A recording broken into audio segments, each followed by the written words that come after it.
Chapter 2669, Power of Mana. Silverwing Town, Main Gates Wall. Currently, a large number of players were trying to squeeze their way up to the top of the wall, which was over a dozen meters high, to get a better look at the Faux Saint army. However, when these players arrived on top, every one of them found the scene that greeted them shocking. The Faux Saint monsters were so numerous that their figures dotted the land all the way to the horizon. Moreover, even the weakest among them was a level 110 Great Lord. As this endless army of monsters gradually encircled Silverwing Town, it looked as if night had descended. This scene alone already evoked fear in everyone. Why are there so many mythic-ranked Faux Saint Devourers? Can we really stop them? Panic and despair swept through the independent players that had chosen to help defend Silverwing Town as they stared at the scene before them. Originally, they thought that with over 300,000 players fighting for Silverwing Town, combined with the town's defensive magic array, they should still have a chance to emerge victorious. After all, to win they simply had to distract 50,000 or 60,000 Faux Saint destroyers for a certain period. However, the Faux Saint army that appeared before Silverwing Town was far stronger than they anticipated. Over 100,000 Faux Saint destroyers and 8 mythic-ranked Faux Saint Devourers. Everyone's confidence vanished at the sight of this army. At this moment, let alone the independent players present, even Unyielding Heart and Illusory Words were shocked. Over 100,000 Faux Saint destroyers and 8 Faux Saint Devourers. These Faux Saint monsters really think highly of us, Unyielding Heart, who had reached level 116 already, said, a bitter smile forming on his face as he took in the 8 gigantic figures standing some distance away from Silverwing Town. In order to assist Zero Wing in defending Silverwing Town, Unyielding Soul had dispatched its strongest trump card legion and even sent over 2 Tier 4 summoning scrolls and more than 100 heavy ballistas. According to his estimates, this force, combined with Crimson Emperors and Zero Wings, should have no problem defending Silverwing Town. However, it would seem that he had still underestimated the strength of these Faux Saint monsters. At this moment, let alone the 8 Faux Saint Devourers, just the 100,000 plus Faux Saint destroyers were already more than enough to instill despair in everyone. After all, the Faux Saint destroyers were Grand Lord ranked monsters. Ordinary Tier 3 experts couldn't take them on one-on-one. Only multiple people working together with the help of the town's war weapons could prevent these Faux Saint destroyers from attacking the town's defensive magic array and walls. As for the Tier 4 creatures they could summon, these things would be far from adequate against tens of thousands of Faux Saint destroyers. The only thing these summoned creatures could do was defend a portion of the town's walls and reduce the pressure the town's players faced.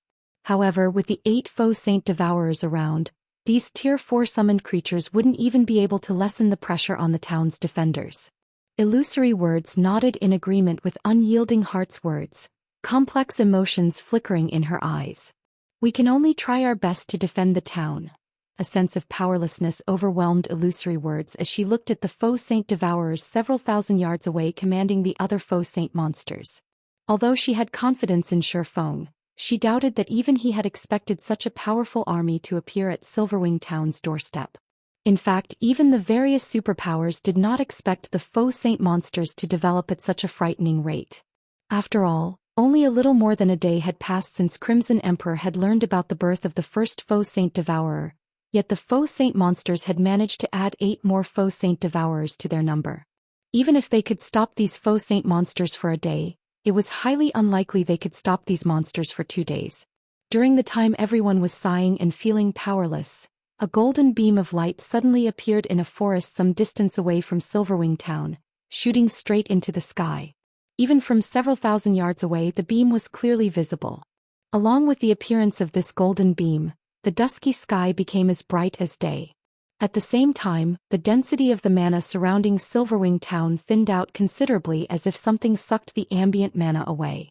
Now, even players who weren't particularly sensitive to mana felt a slight discomfort.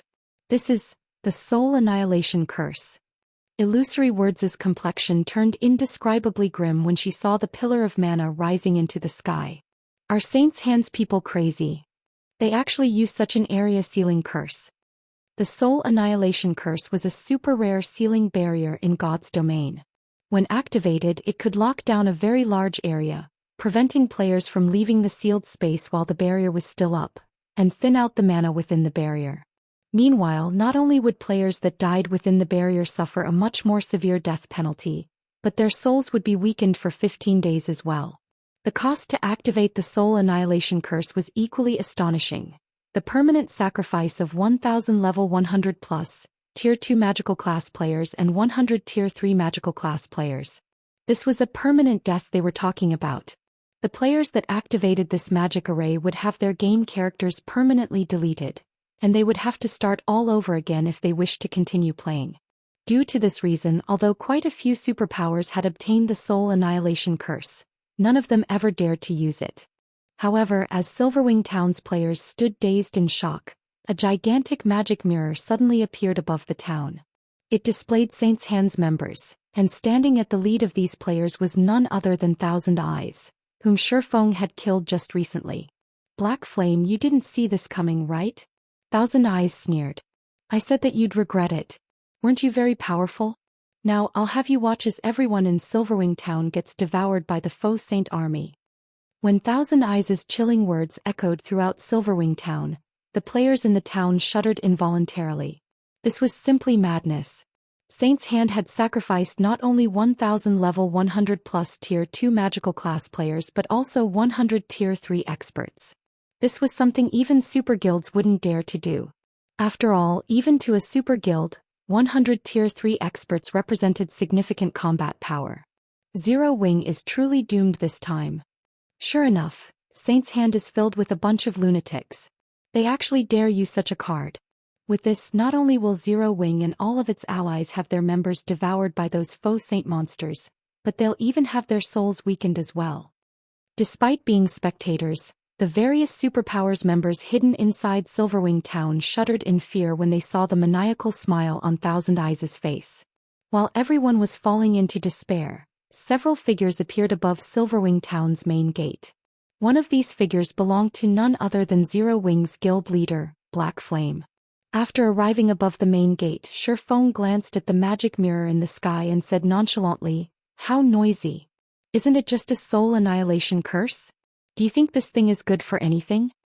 Although Faux did not speak very loudly, with the entire Silverwing Town dead silent right now, everyone heard his words very clearly. Hence, the entire town immediately went into an uproar. No one ever thought that even after things had developed to such a point, Faux would still dare to provoke Thousand Eyes. Was he so eager to die? Is he tired of living? Pretending to be calm. We'll see how he continues pretending. I'm guessing that Black Flame must have realized the hopelessness of the situation and is merely sassing to get the load off his chest. When the various superpowers members saw Feng's calm expression and heard his bold claim through their magic mirrors, they could not help scoffing. The soul annihilation curse itself indeed did not pose any direct threat to players.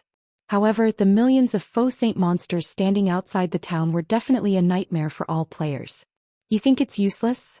In that case, let's see if this soul annihilation curse is really useless or not, once the Faux Saint army starts attacking. Thousand Eyes said. Instead of getting angry at Feng's words, he started chuckling instead. As soon as Thousand Eyes finished speaking, the Faux Saint monsters surrounding Silverwing Town promptly charged forward. When the army of millions advanced, it looked as if a tsunami was sweeping across the land. The earth shattered underfoot and explosions kept reverberating through the air. Everyone inside Silverwing Town gasped at the sight. Some Tier 3 experts even retreated unconsciously. Read latest chapters at Wuxia World. Ooh, so noisy. Faux pointed a finger at 3 Faux Saint devourers charging amidst the army. Immediately, the 5 magic towers spread across Silverwing Town each released a crimson beam that converged in the middle of the town before shooting into the sky. Before anyone could react, a gigantic crimson beam descended upon the Faux Saint army. The instant the crimson beam made contact, the earth shattered. Immediately afterward, the crimson beam expanded into the surroundings until it covered a 300-yard radius. When the beam disappeared, almost everything within the AoE had vanished without a trace. Chapter 2670 Silent Silverwing Town. When the crimson pillar outside Silverwing Town faded away, everyone momentarily froze and fell silent, the players inside the town as well as the Faux Saint monsters charging toward it. For a moment, time seemed to stop for Silverwing Town and its surroundings. Just one hit. A Aside from the Grand Lord and mythic-ranked Faux Saint monsters, everything within the Crimson Beam's 300-yard radius had disappeared into the void. Not one of the 10,000 or so Faux Saint saboteurs caught within the area survived. The magnitude of this attack was simply unbelievable. As for the Faux Saint destroyers and Faux Saint devourers that remained alive, they were clearly heavily injured. Moreover, the Faux Saint devourers were barely able to move, and they were currently struggling to escape the void that formed around them. The Faux Saint destroyers were incapable of moving at all, only able to watch helplessly as the void slowly enveloping them closed and trapped them for the rest of their lives. This illusory words and unyielding heart were momentarily at a loss for words when they saw this scene, shock and excitement flaring in their eyes. This attack was simply too absurd. This one attack not only exiled close to 1,000 Faux Saint destroyers to the void but also heavily injured 3 Faux Saint devourers. This outcome reduced the pressure Silverwing Town's defenders had to face significantly. Meanwhile, when Saints Hearts members saw this scene through their magic mirrors, they were similarly stunned. They never thought that Silverwing Town's magic towers possessed the power to heavily injure the Faux Saint devourers. You just heavily injured 3 Faux Saint devourers. This battle is nowhere close to over. Thousand Eyes said nonchalantly when he saw Silverwing Town's players revealing joyous expressions. It was very normal for war weapons to wreak large-scale destruction in a siege battle. While the power of Silverwing Town's magic towers somewhat exceeded their initial estimates, this difference would not affect the overall picture. For the Faux Saint army, which consisted of over 4 million monsters, a loss of 10,000 monsters was practically negligible. Not to mention the magic tower's attack had a very long cooldown.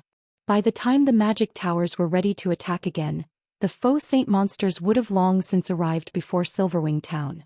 Moreover, the Faux Saint army went berserk because of the magic tower's attack. After the 5 remaining Faux Saint devourers let loose angry roars, the other Faux Saint monsters resumed charging at Silverwing Town with even greater ferocity, their speed at least 20% faster than before. Upon seeing this, the defending players standing atop Silverwing Town's walls could not help growing nervous. The magic tower's combined attack was indeed astonishing, but the Faux Saint monsters, which had managed to instantly fill the gap in their battle formation, were even more astonishing. These monsters made it seem as if the previous attack never happened at all. All ballistas and turrets, prepare to fire. Aim for the densest locations as much as possible. When the Faux Saint army resumed its advance with even greater vigor, Unyielding Heart, who had commanded dozens of large-scale battles, immediately shouted out the necessary orders. At his behest, Silverwing Town's defenders promptly recovered from their fear and prepared to attack. All magical units, start chanting your incantations. Make sure those destroyers don't get close to the walls. Similarly, Illusory Words commanded the magical class players standing atop the walls to prepare their spells. Afterward, she started chanting a Tier 3 curse of her own. As commands were issued one after another, the nervous and frightened defenders also gradually stabilized their emotions. For a time, the defenders watched quietly as the Faux Saint army closed in. 1,300 yards. 1,200 yards. 1,000 yards. Fire! Unyielding Heart shouted. Immediately, hundreds of ballistas and dozens of arrow towers and defense turrets launched their attacks simultaneously, the firing sounds echoing throughout the town. In the next moment, several hundred blazing streaks of light descended on the Faux Saint army like a meteor shower, the attacks shaking the ground and kicking up dust and dirt. Tens of thousands of Faux Saint monsters were also sent flying into the air, and huge craters formed wherever the attacks landed. The sight was simply spectacular. However, contrary to everyone's expectations, the Faux Saint army did not falter in the slightest. In no time at all, the endless Faux Saint monsters filled in the gaps created by the war weapons attacks, the madness of the Faux Saint monsters surpassing everyone's expectations. Reload and aim for the vanguard. Unyielding Heart shouted, a frown forming on his face when he saw this scene. Although he had long since expected this to happen, he still could not help his shock when actually witnessing it. After several rounds of attacks from the town's war weapons, although they had failed to kill even one Faux Saint destroyer, they had killed quite a number of Faux Saint saboteurs, as well as heavily injuring more than 200,000 Faux Saint saboteurs. Unfortunately, compared to the Faux Saint army in its entirety, this number was still insignificant. In the next moment, the first wave of Faux Saint monsters arrived within 100 yards of Silverwing Town's walls. Illusory Words and the other ranged players standing on the walls promptly released their strongest skills and spells. For a time, tens of thousands of skills and spells bombarded the Faux Saint monsters at the forefront. However, just when everyone thought that the Faux Saint monsters would get hit and have their charge interrupted, a shocking scene occurred. In the next moment, as if they were veterans of the battlefield, the Faux Saint monsters started wielding their weapons to block the incoming attacks, mitigating most of the damage from these attacks. How is this possible? Purple Eye, who was casting her spells on the town's wall, was stunned by this scene. These Faux Saint monsters had even blocked a large portion of the attacks launched by Tier 3 experts. Only Tier 3 Refinement Realm experts and above managed to land their attacks on these Faux Saint monsters. Fools! Do you think the Faux Saint monsters before you are the same as those you met a few days ago? Thousand Eyes sneered as he looked at Silverwing Town's defenders. Victory might be possible for Silverwing Town's players if they were going up against an army of ordinary monsters. However, they were up against the Faux Saint army. Every monster in the Faux Saint army possessed intellect surpassing that of ordinary monsters. Thousand Eyes' words immediately silenced everyone. Faced with such opponents, just how were they supposed to continue fighting? Only the attacks of the war weapons and a small number of Tier 3 experts were effective. Everyone else's were utterly useless. During the time everyone was distracted by Thousand Eyes' words, the 5 intact Faux Saint Devourers suddenly leaped toward the space above the walls. Not good. Stop them. Unyielding Heart's complexion turned indescribably grim when he saw the Faux Saint Devourers launching an attack.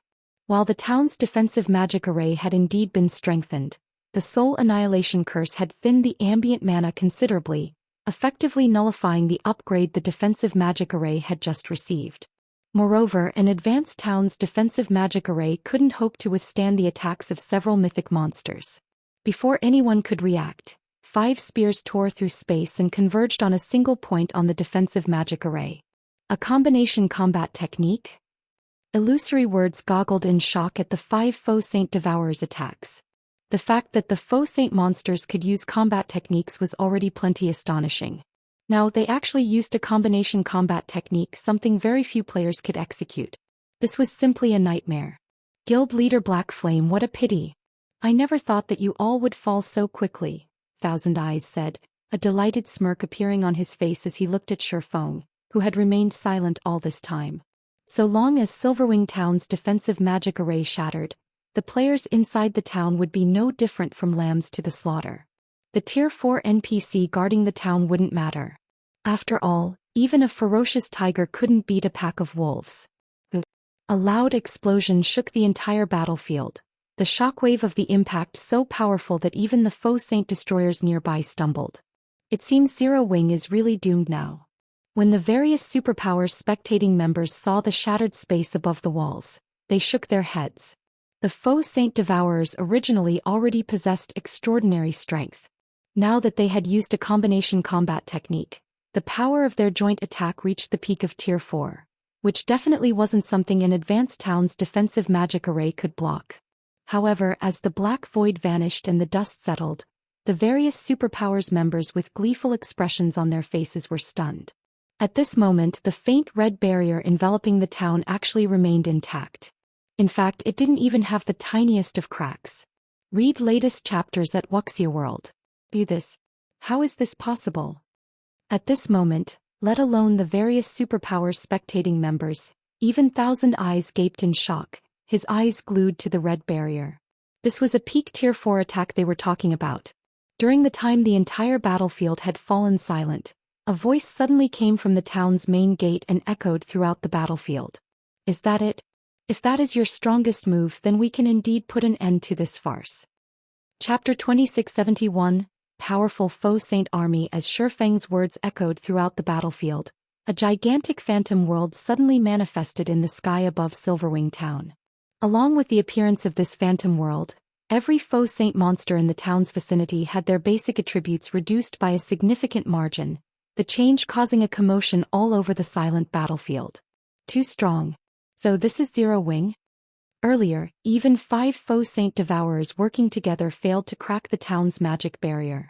Now that every one of these devourers has been weakened, these faux saint monsters should be impotent against the town's barrier for a short period. Previously, everyone had already fallen into despair over the faux saint army's strength.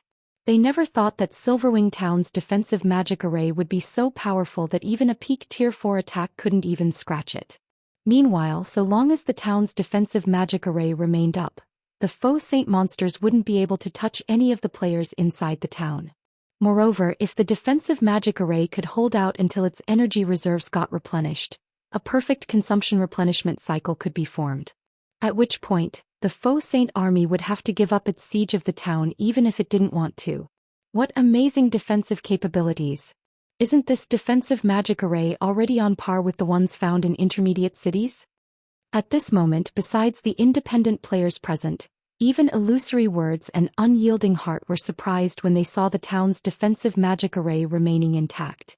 The Soul Annihilation Curse had clearly thinned out the town's ambient mana by a significant margin already, so the town's defensive magic array should have likewise weakened considerably.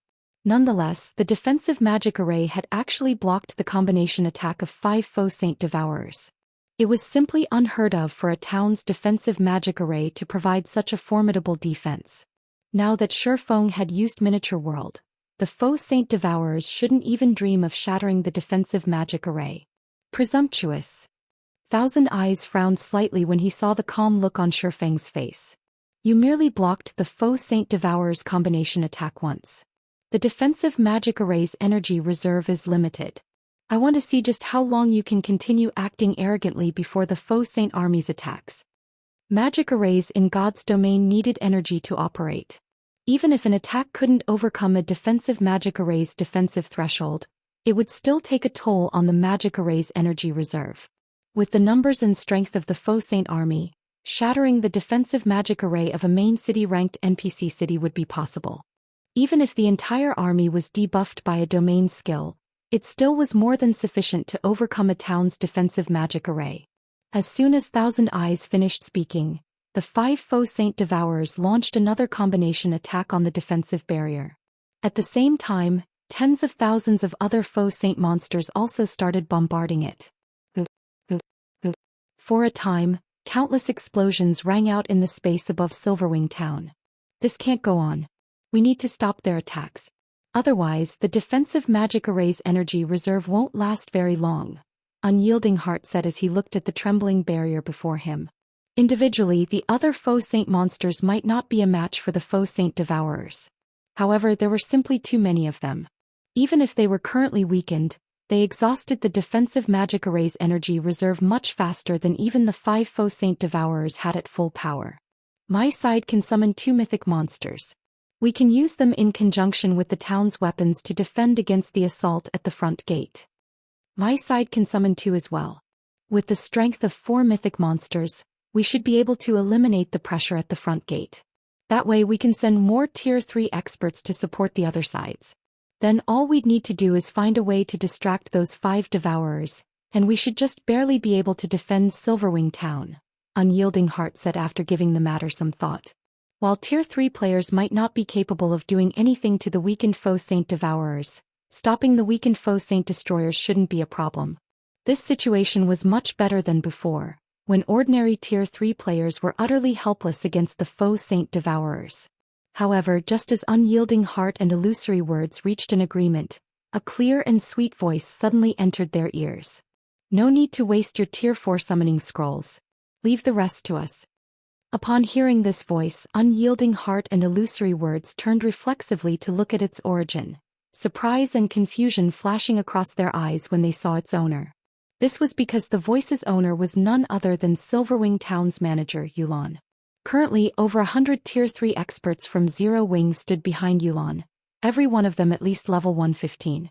Many of them were even at the Refinement Realm standard. This scene rendered Unyielding Heart and Illusory Words speechless momentarily. While the 100+ tier 3 experts before the 2 were indeed extraordinary, they were far from enough to resolve Silverwing Town's plight. After all, just the Grand Lord ranked faux saint destroyers attacking the town numbered more than 100,000, what more the Great Lord ranked faux saint saboteurs. Besides, if these Tier 3 experts wished to stop the Faux Saint army's assault, they would have to do it beyond the town's walls and defensive magic array. Only Tier 4 summoned creatures could possibly go up against so many monsters simultaneously. Tier 3 experts would simply be charging to their deaths. However, before Unyielding Heart and Illusory Words could say anything, Yulan suddenly waved her hand forward. Immediately, every one of Zero Wing's reserve main force members left after images as they split up and made their way toward the various sections of the town's walls. After getting into position, they jumped off the walls without hesitation. Have these Zero Wing members lost their minds? The independent players fighting above the town's walls gaped, stupefied, at the actions of Zero Wing's reserve main force members.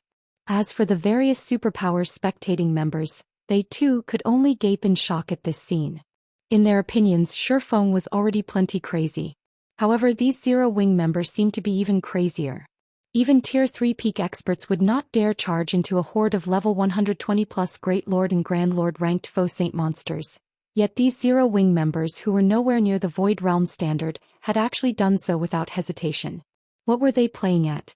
Fools that are tired of living. Thousand Eyes sneered when he saw Zero Wing's members jumping off the town's walls. The Faux Saint monsters might have had their basic attributes reduced, but their combat standards remained unaffected. Even the weakest Faux Saint Saboteur was not an opponent ordinary Tier 3 experts could hope to match. He could already foresee the scene of the Faux Saint monsters devouring Zero Wing's members in the blink of an eye. Read latest chapters at Wuxia World.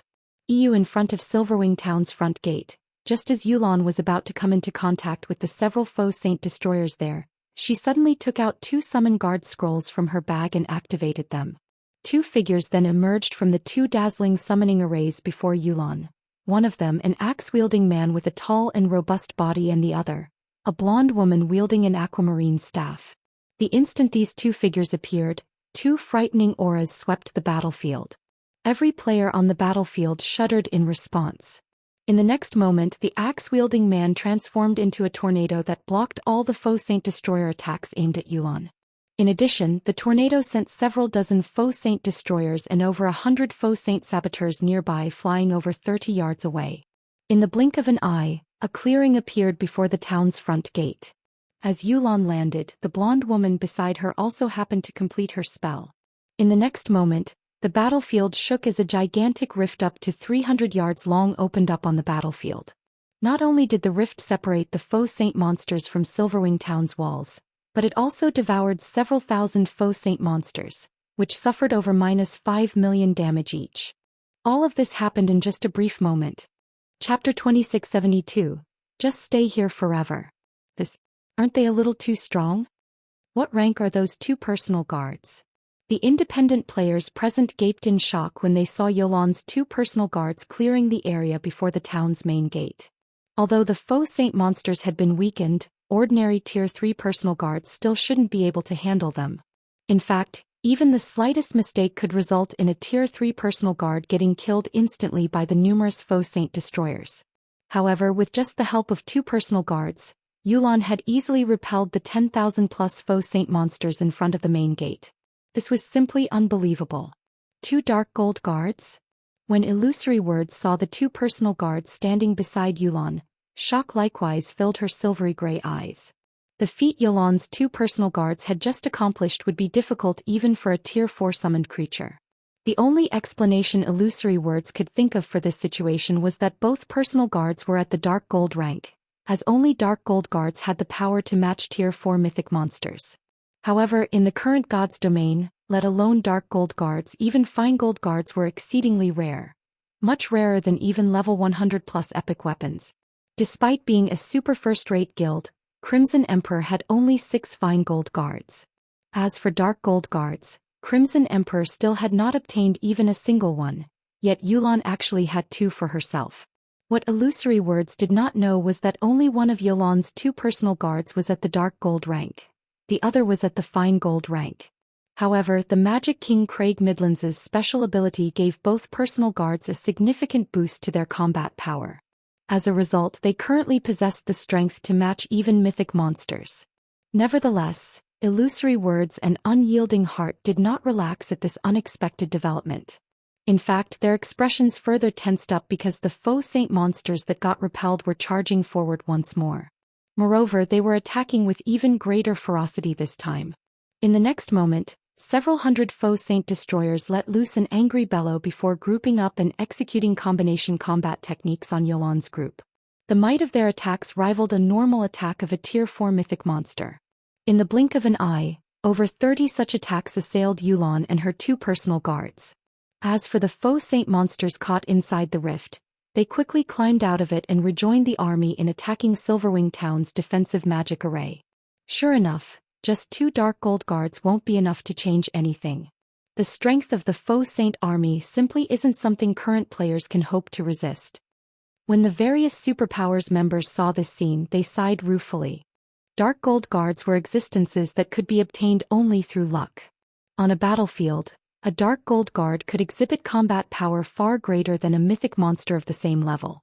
However, that was only true against players. Against the faux saint army, the efforts of even 2 dark gold guards were negligible.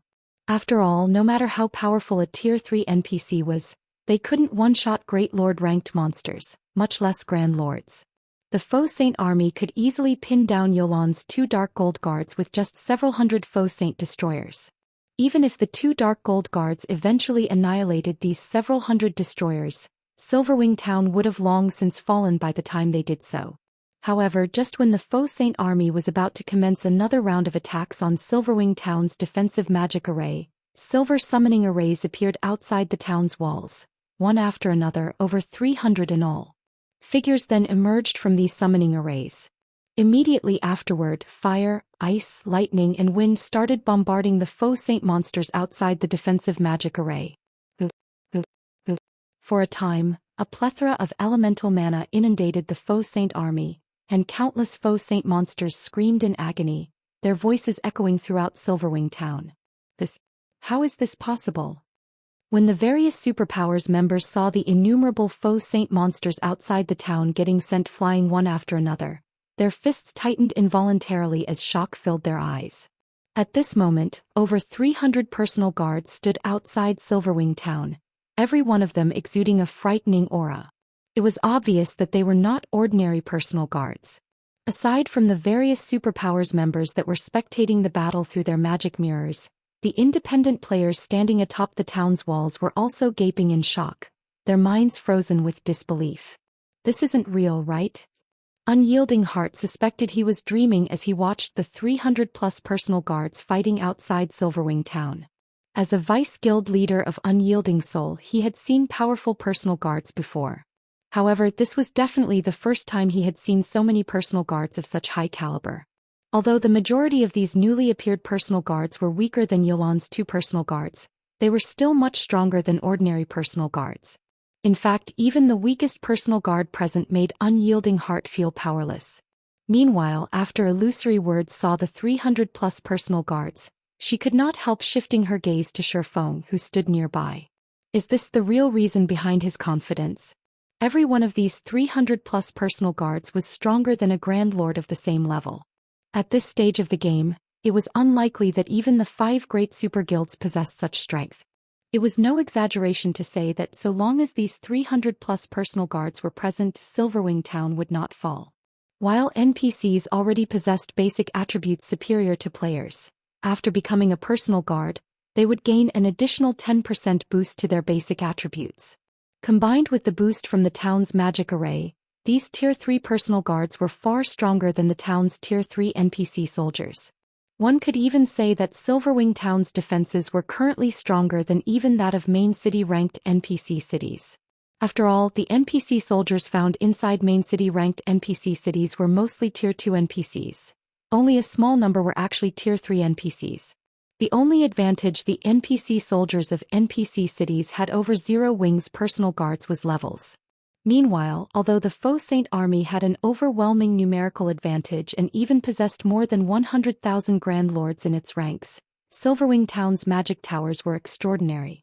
Now that the Faux Saint monsters couldn't attack the town's defensive magic array effectively due to the interference of Zero Wing's personal guards, they were nothing more than live targets for the magic towers and various war weapons. However, while Silverwing Town's players were rejoicing over the strength Zero Wing had just displayed, the 3 heavily injured Faux Saint Devourers had consumed a few Faux Saint Destroyers and finally recovered their strength. They immediately leaped forward and regrouped with the other 5 Faux Saint Devourers. Good. They finally recovered. Thousand Eyes grew ecstatic when he saw this scene. Previously, Feng had caught them completely off guard and sidelined 3 Faux Saint Devourers before the fight had even begun. As a result, the Faux Saint Devourers couldn't display their true strength. Now that all 8 Faux Saint Devourers had regrouped, they would finally be able to display their true strength. In the next moment, the 8 Faux Saint Devourers exchanged glances. After apparently coming to a tacit agreement, all 8 Devourers hurled their spears at the defensive barrier before them. The 8 spears then converged in mid-flight, their combined power so great that it crumbled the space around them and created a black hole, which transformed everything within a 50-yard radius into a field of nothingness. The power of this attack far exceeded that of the combination attack the 5 Faux Saint Devourers executed before. Tier 5. Illusory words felt stifled when she looked at the void field the black hole created. The phenomenon the Faux Saint Devourers combination attack had created was known as void collapse, a phenomenon limited to Tier 5 attacks. Despite the debuff from Miniature World, the 8 Faux Saint Devourers had actually managed to execute an attack that reached the Tier 5 standard.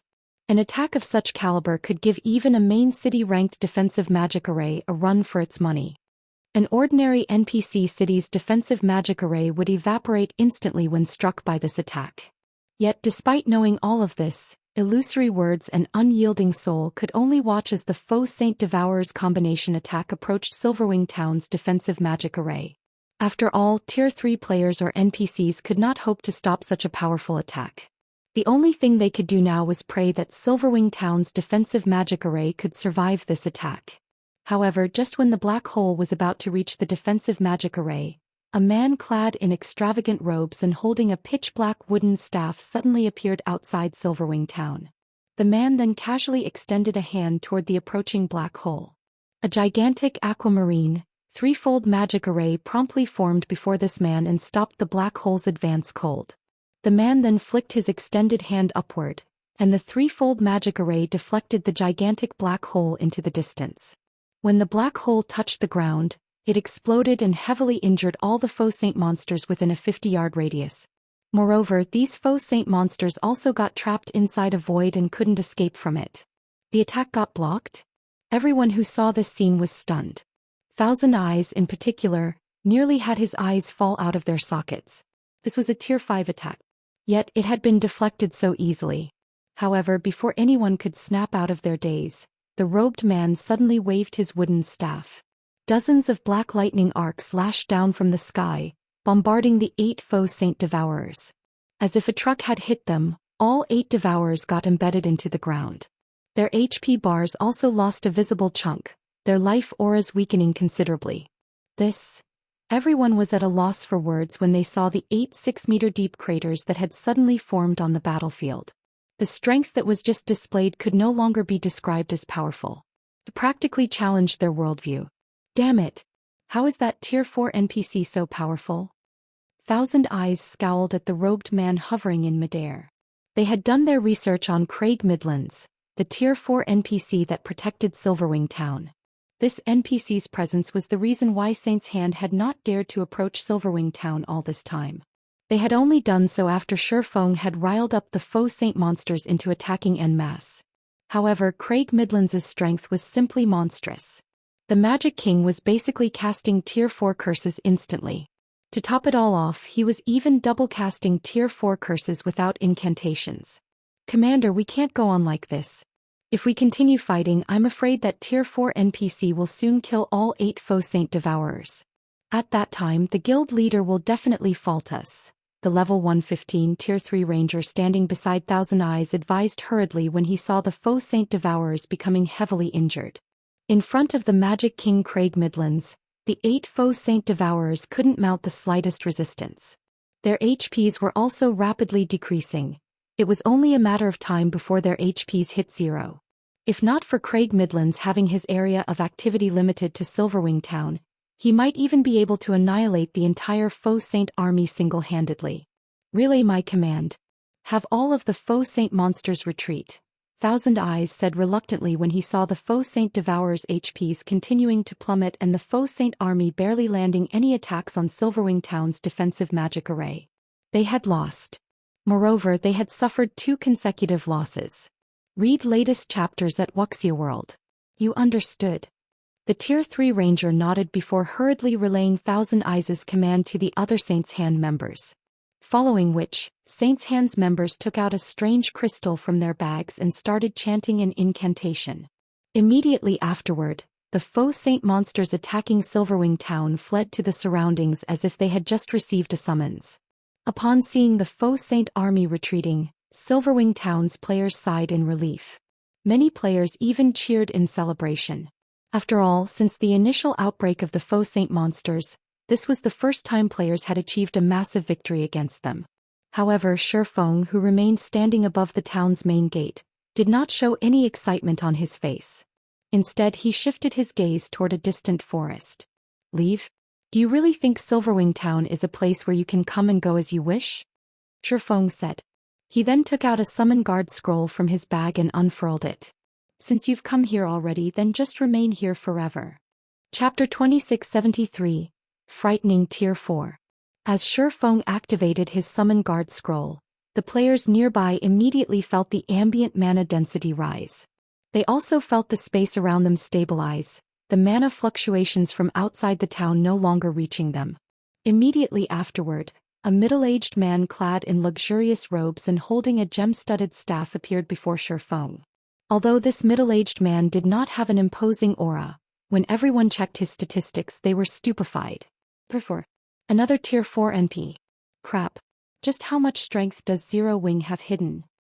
When the various superpowers members saw Versailles, they cursed out loud.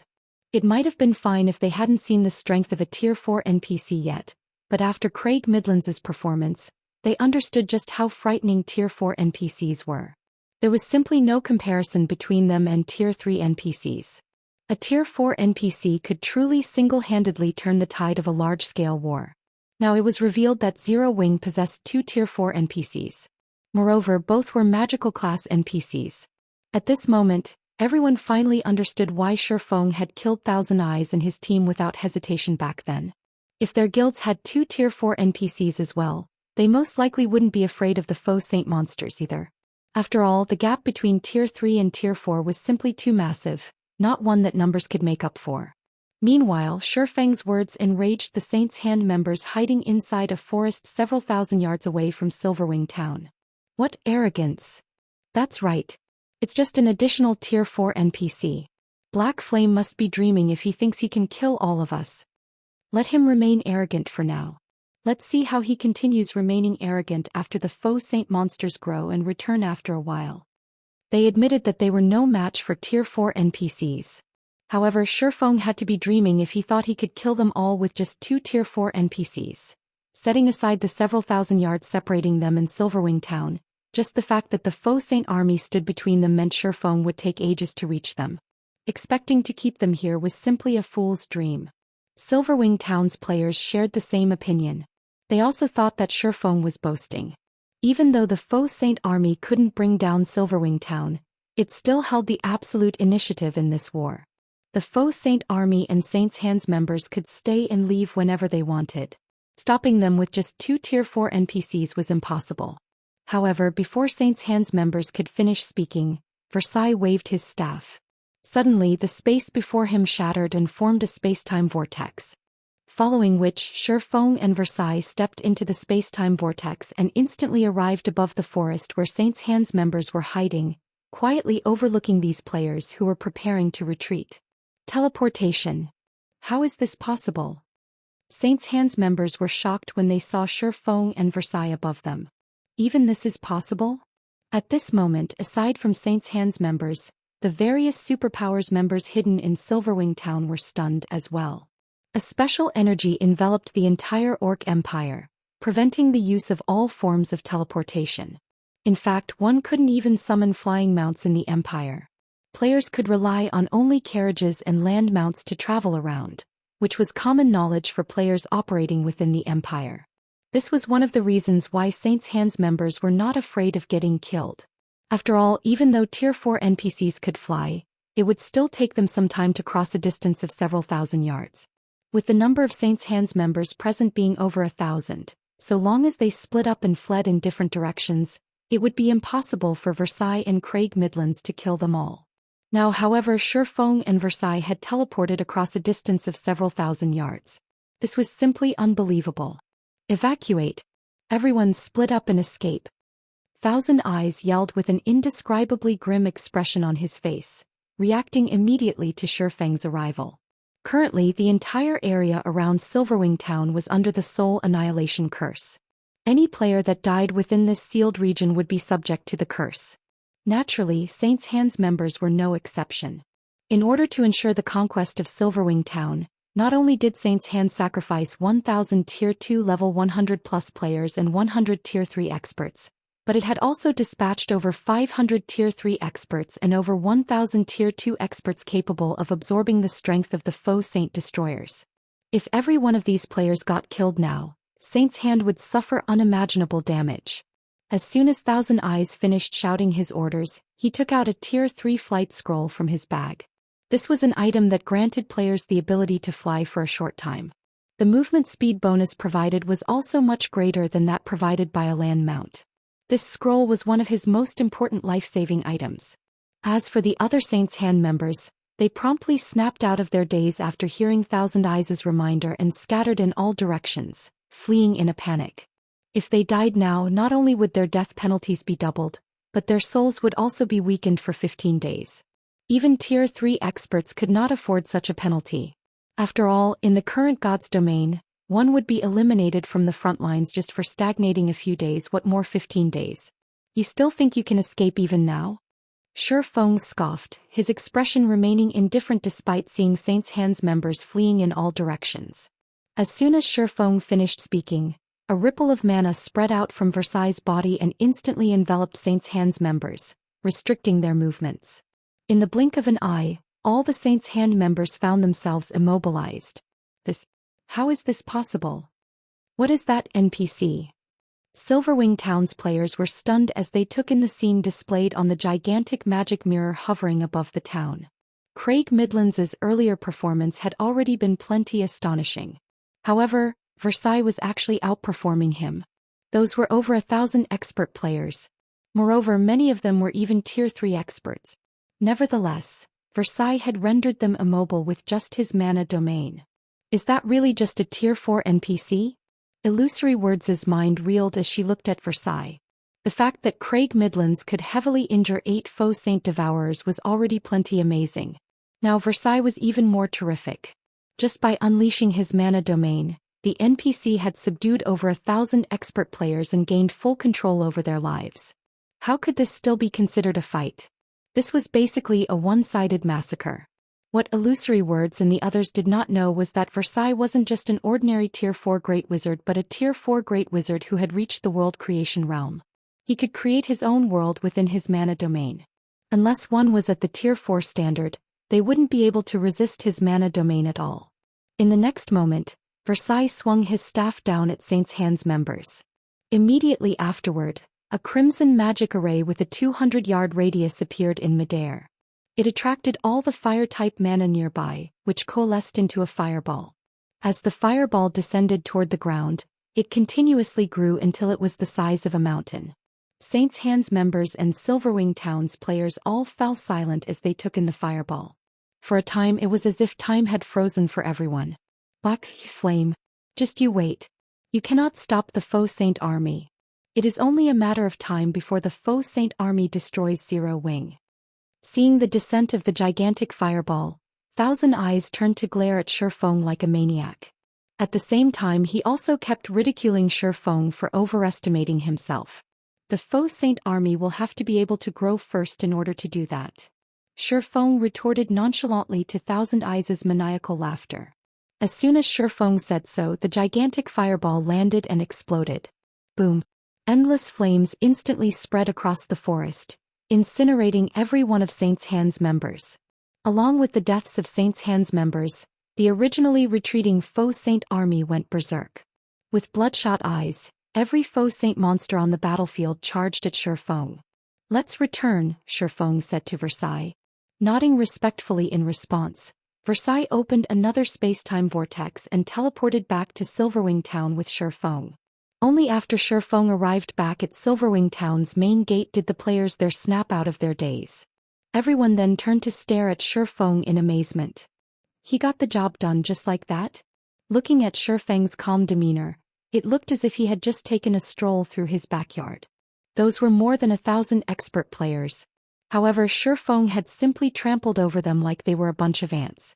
With such strength in his grasp, even if the various superpowers Tier 3 experts banded together, they would be helpless to do anything against Zero Wing. Faux Saint Army? It was nothing but a joke. Meanwhile, after Feng returned to Silverwing Town, aside from the 8 heavily injured Faux Saint Devourers that were still desperately trying to escape, the other Faux Saint monsters resumed attacking Silverwing Town like crazy. However, by this time, everyone understood that Zero Wing would definitely annihilate the Faux Saint army in the end. After all, even if the Faux Saint Devourers could escape the Magic King, they wouldn't be able to escape Versailles. As for the other Faux Saint monsters, they were merely live targets for Silverwing Town's magic towers and Zero Wing's personal guards. Fire Dragon Empire, Flame Dragon City, Fire Dragon Auction House. Currently, the upper echelons of nearly 20 superpowers had assembled inside the Fire Dragon Auction House. This was a gathering of unprecedented scale in the entire Fire Dragon Empire. At this moment, the Tier 3 experts of these superpowers had also surrounded the auction house, preventing unaffiliated players from entering the building. However, despite being barred entry, a huge crowd of players, including the upper echelons of first-rate guilds and top adventurer teams, still waited outside the building. Every one of these players was very concerned about the results of the alliance discussion this time. After all, this alliance discussion could very well change the power structure of the entire Eastern continent. If they did not pay attention to the results of this meeting, they might end up getting eliminated from God's domain without knowing the reason. Read latest chapters at Wuxia World.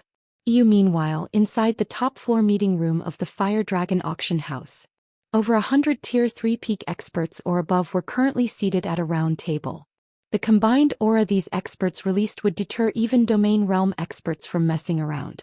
Currently, however, all of these experts were looking at the woman seated at the head of the table with respectful looks on their faces. White Feather, who stood behind the chairwoman, leaned forward and said quietly, "Vice Guild Leader, the various superpowers upper echelons are all here." In response, Cold Shadow nodded and said, "All right, let's begin." Chapter 2674, Relayed Message. As soon as Cold Shadow indicated to start the meeting inside the large and spacious meeting room, White Feather stepped forward and swept her gaze across everyone present. Although White Feather did not say anything, everyone present promptly quieted down and focused their gazes on her, as they all understood that the alliance discussions were finally going to begin.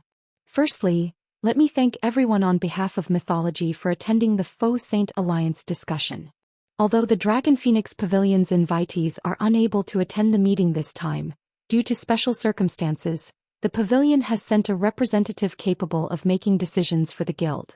I believe it will not affect the implementation of the meeting results, so please rest assured everyone, White Feather said from beside Cold Shadow. Upon hearing White Feather's words, the various superpowers upper echelons present reflexively shifted their gazes to the white-clad elderly man representing the Dragon Phoenix Pavilion. At this point, the sudden disappearance of the Dragon Phoenix Pavilion's Great Pavilion Master and 2 Pavilion Masters was already common knowledge among the superpowers. However, everyone had always thought that this was due to an internal dispute between the 2 Pavilion Masters and that they would definitely show up for today's meeting. Yet to everyone's surprise, despite today's meeting being of utmost importance to the Dragon Phoenix Pavilion's continued existence, be it the Pavilion's Great Pavilion Master or the 2 Pavilion Masters, none of them had shown up. Only a few guild elders and 1 grand elder represented the pavilion at today's meeting.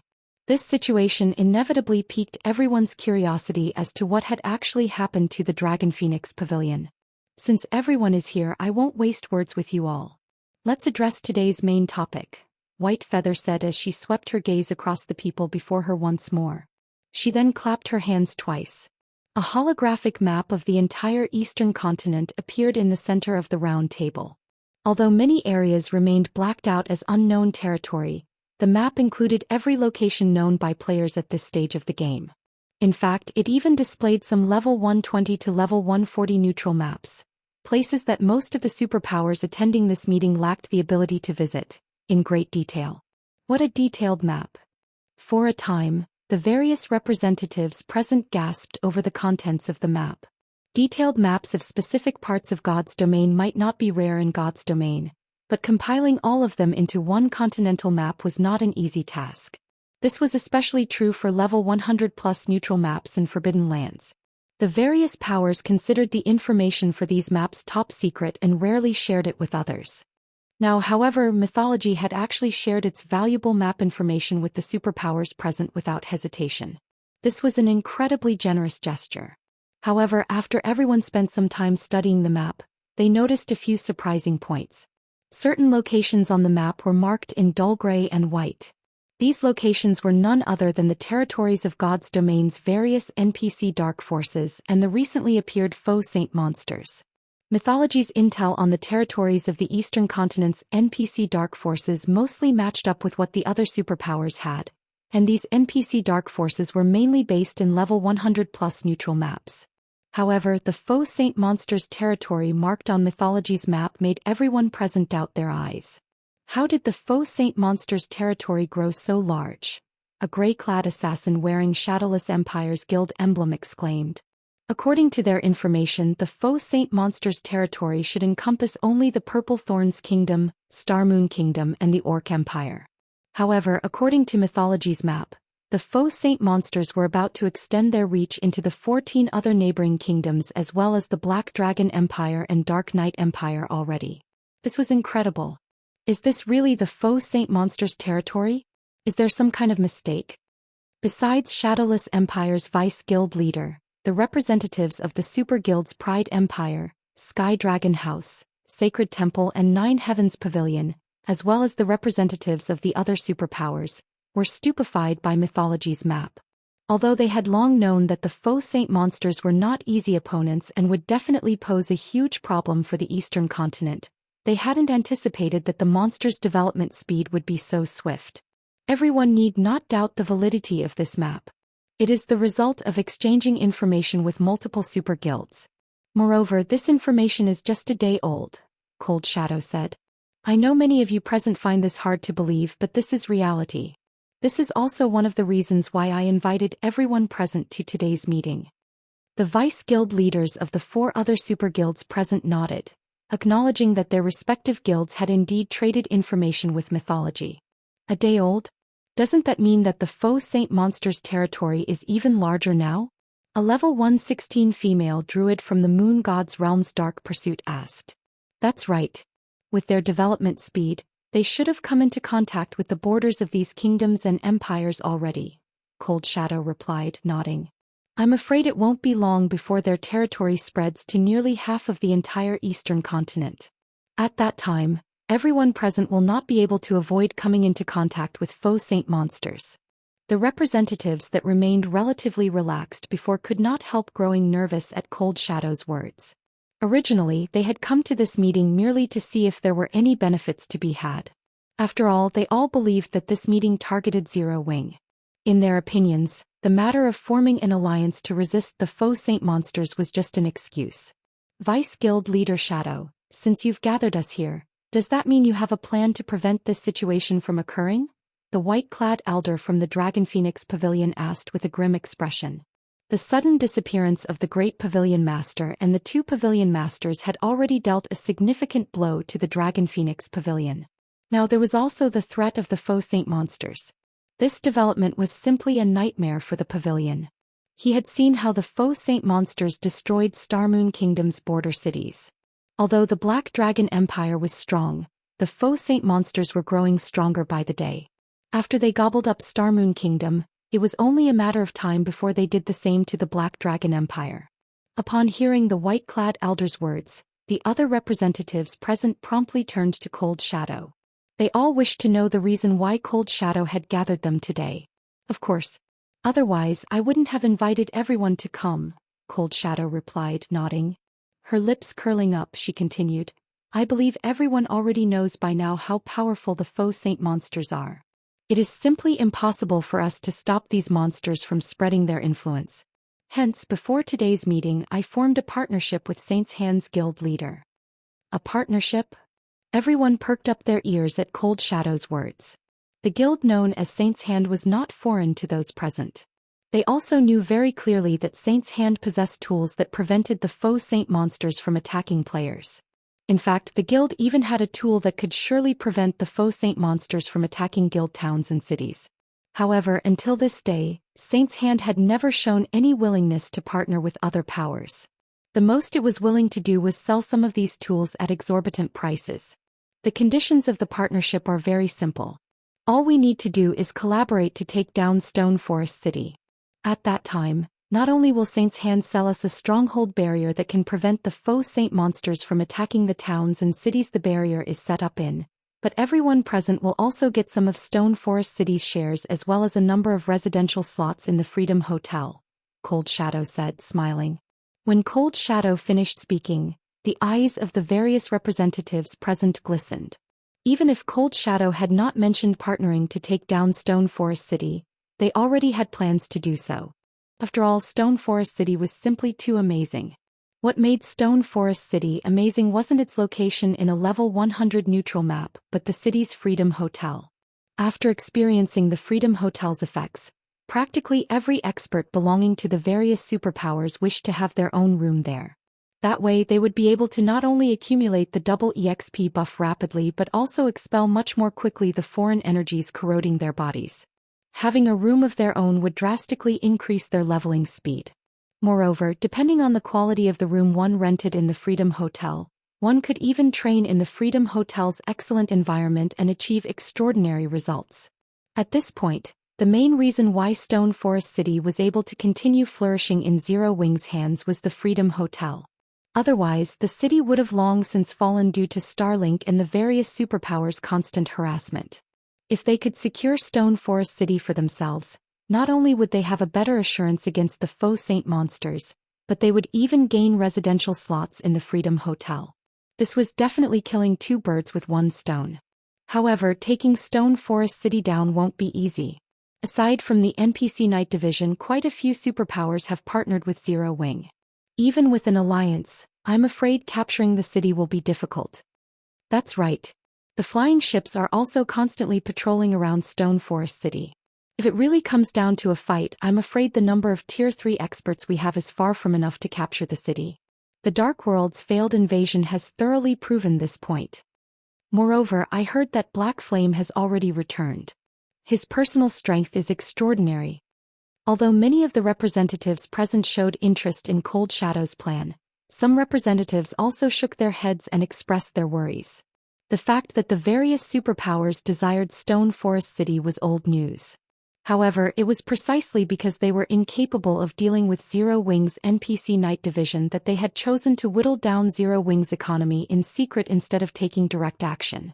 Although Cold Shadow had brought this matter out into the open, the crux of the problem remained unchanged. Black Flame's return is indeed a problem, but he already has problems protecting himself. I believe you all should know about this. Moreover, aside from us, the Dark World's various powers will take action as well. After all, their hatred for Zero Wing has never subsided. They merely lack the opportunity to take action. When the time comes, the Dark World side will attack the teleportation gate in full force to lure Zero Wing's Night Division away, while our side will attack Stone Forest City. Even if the Night Division is powerful, it can't defend two locations simultaneously, Cold Shadow said. Moreover, Saint's Hand will take part in the attack. It will even bring some Faux Saint monsters to help. Those NPC knights might be powerful when going up against players, but their performance will drop when going up against the Faux Saint monsters. At Cold Shadow's mention of the Faux Saint monsters, the various representatives present sucked in a deep breath. By this time, the strength of the Faux Saint monsters had already been deeply ingrained into their hearts. These monsters simply weren't opponents players could handle. If an army of them attacked, even NPC cities would fall, let alone a measly guild city. Moreover, according to the intel they obtained, Mythic-ranked Faux Saint Devourers had already appeared in the ranks of Faux Saint monsters. Once these Faux Saint Devourers reached a certain number, even main city-ranked NPC cities were likely to fall. Read latest chapters at Wuxia World. Right then, however, the various representatives present suddenly received message notifications, one after another, the synchrony of these messages making their arrival seem pre-planned. Following which, the originally excited venue suddenly fell deathly silent. Feather, what happened? When Cold Shadow saw everyone sinking into a daze, she automatically turned to White Feather for the reason for everyone's reactions. Just what kind of information did everyone receive that stunned them so much? They lost. The Faux Saint army and Saint's Hands forces that went to attack Silverwing town lost. White Feather exclaimed, her eyes filled with shock and horror as she looked at Cold Shadow. Moreover, it was a tragic defeat. Every Faux Saint monster and Saint's Hand member that went to Silverwing town died. Chapter 2675.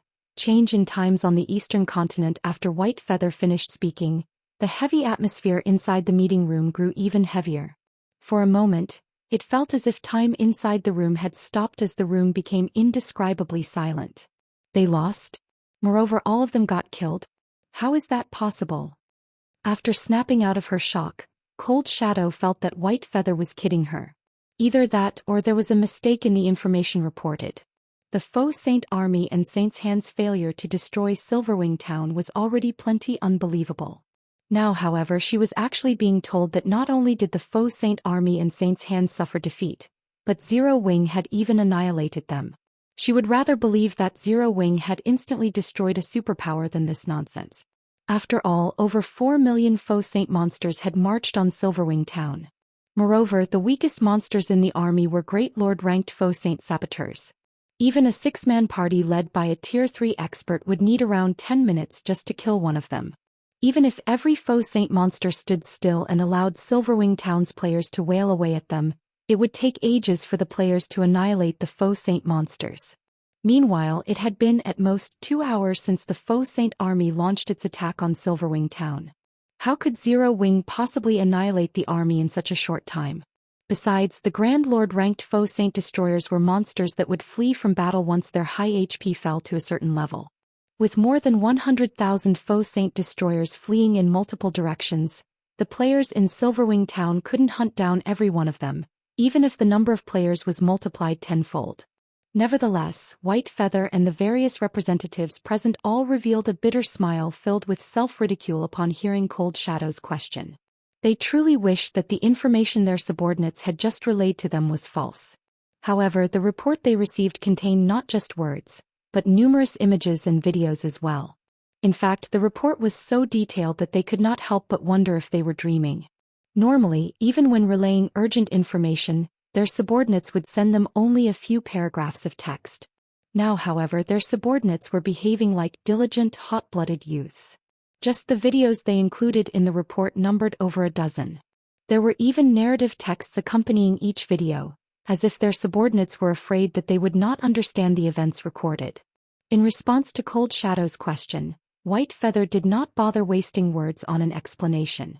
Instead, she forwarded the report her subordinate sent her to Cold Shadow. When Cold Shadow finished looking through White Feather's report, her entire person fell into a daze, her reaction not much better than White Feather's and the others. An impenetrable defensive magic array. Over 300 personal guards capable of overwhelming the Faux Saint monsters. A Tier 4 NPC guard capable of heavily injuring 8 Faux Saint Devourers in a single hit. A Tier 4 personal guard capable of immobilizing and vaporizing over 1,000 expert players with just a thought. Each piece of information was practically more exaggerated and unbelievable than the one before. If not for Cold Shadow being certain that Saint's Hand aimed to annihilate Zero Wing and knowing that the Faux Saint army marching to Silverwing town was real, she would have thought that Saint's Hand had joined hands with Zero Wing to toy with her.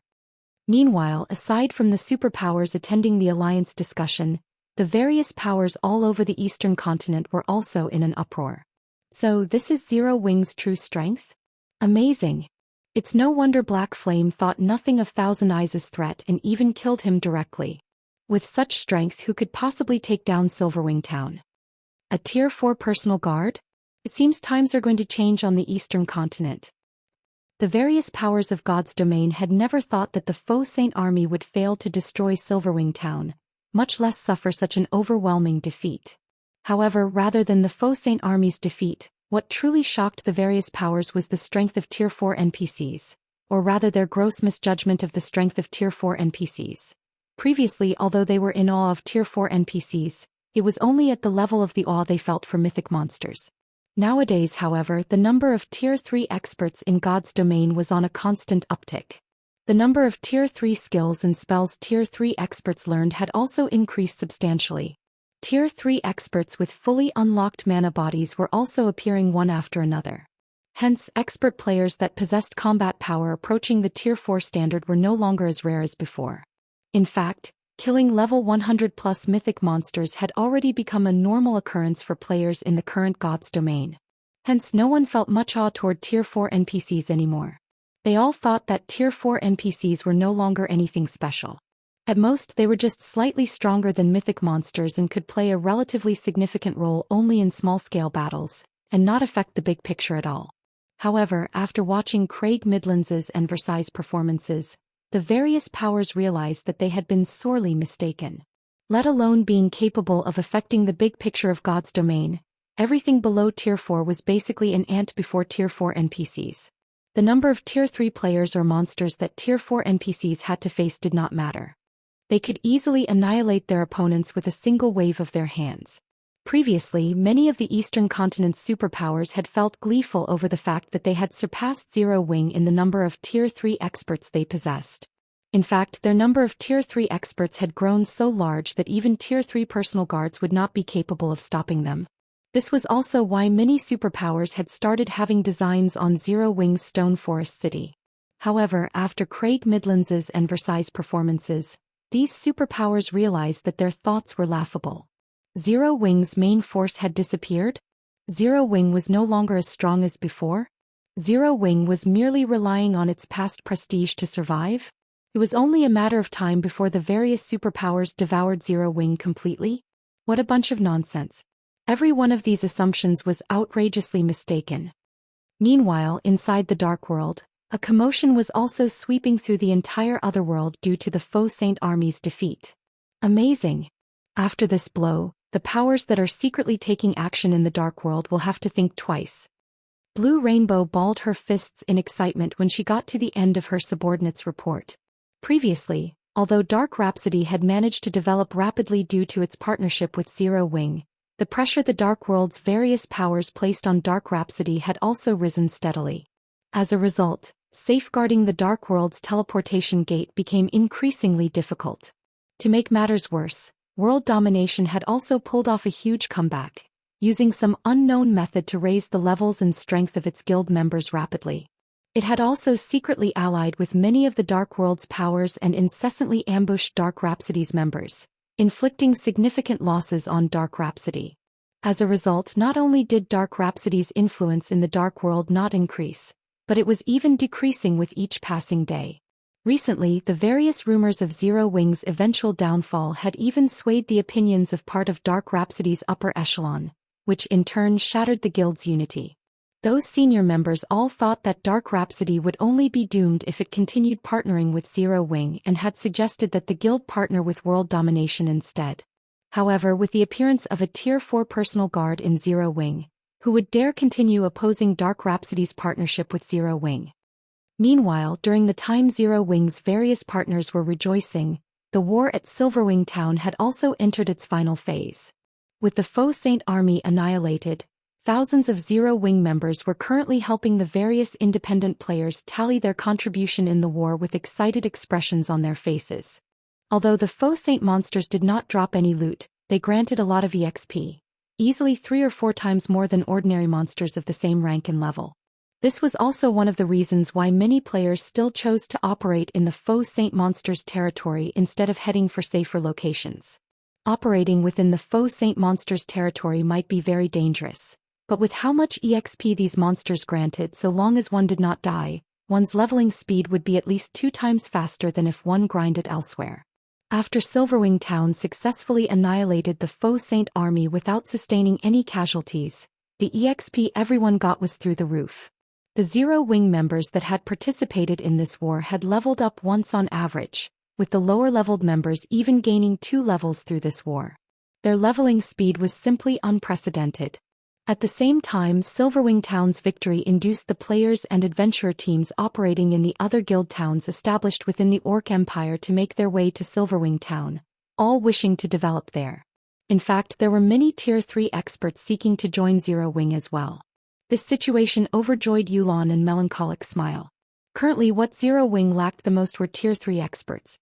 Due to Zero Wing's main force members' absence and the fact that most level 100+ dungeons had a Tier 3 requirement for entry, Zero Wing had a very difficult time obtaining the rare materials available only in level 100+ dungeons.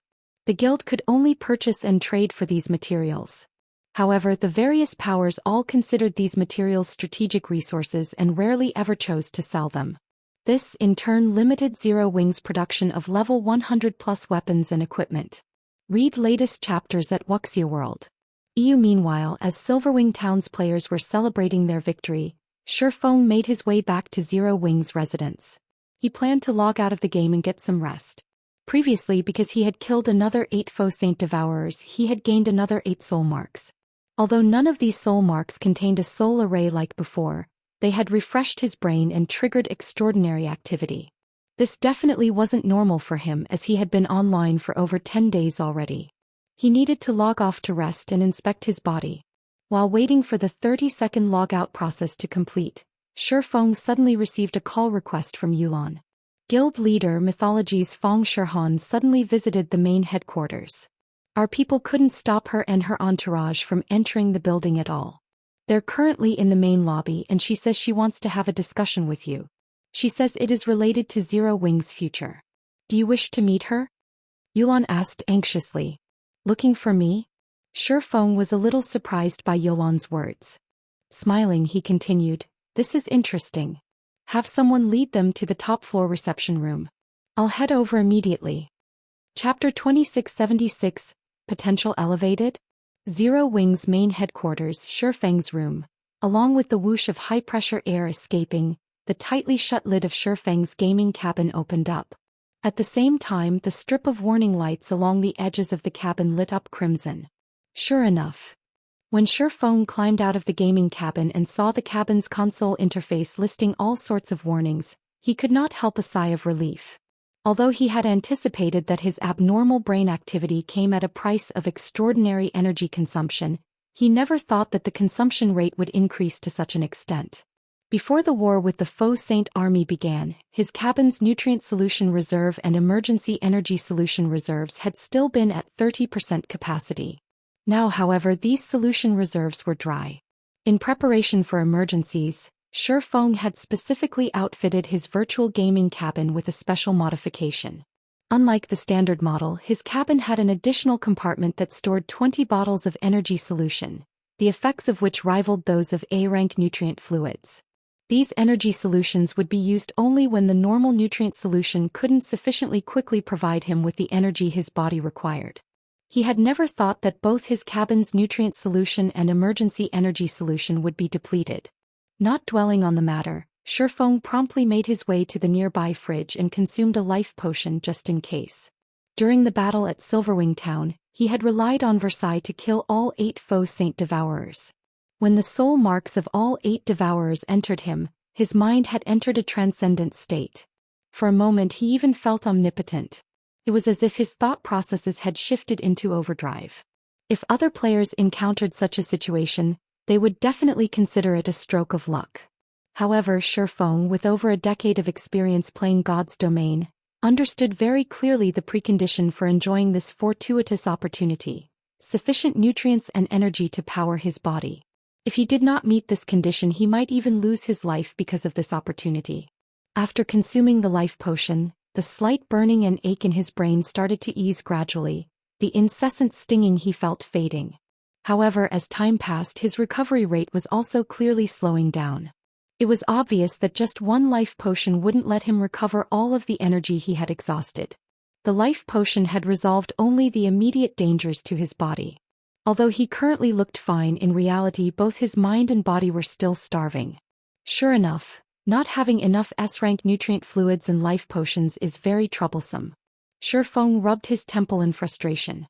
Although he had resolved his current problems, if he continued developing at this rate, the burden on his body would keep increasing. And to cope with this burden he would need more S-rank nutrient fluids or life potions.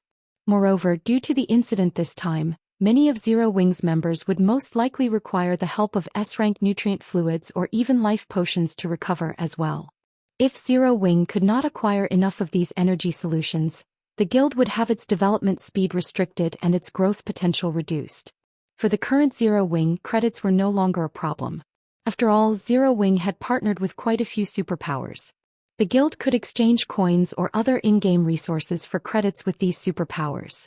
This was also the reason why Zero Wing did not face any financial problems now. However, S-rank nutrient fluids and life potions were a different story.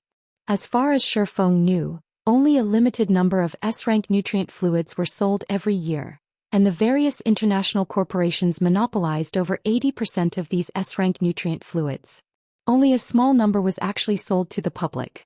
This was why S-rank nutrient fluids sold at astronomical prices and were incredibly difficult to obtain.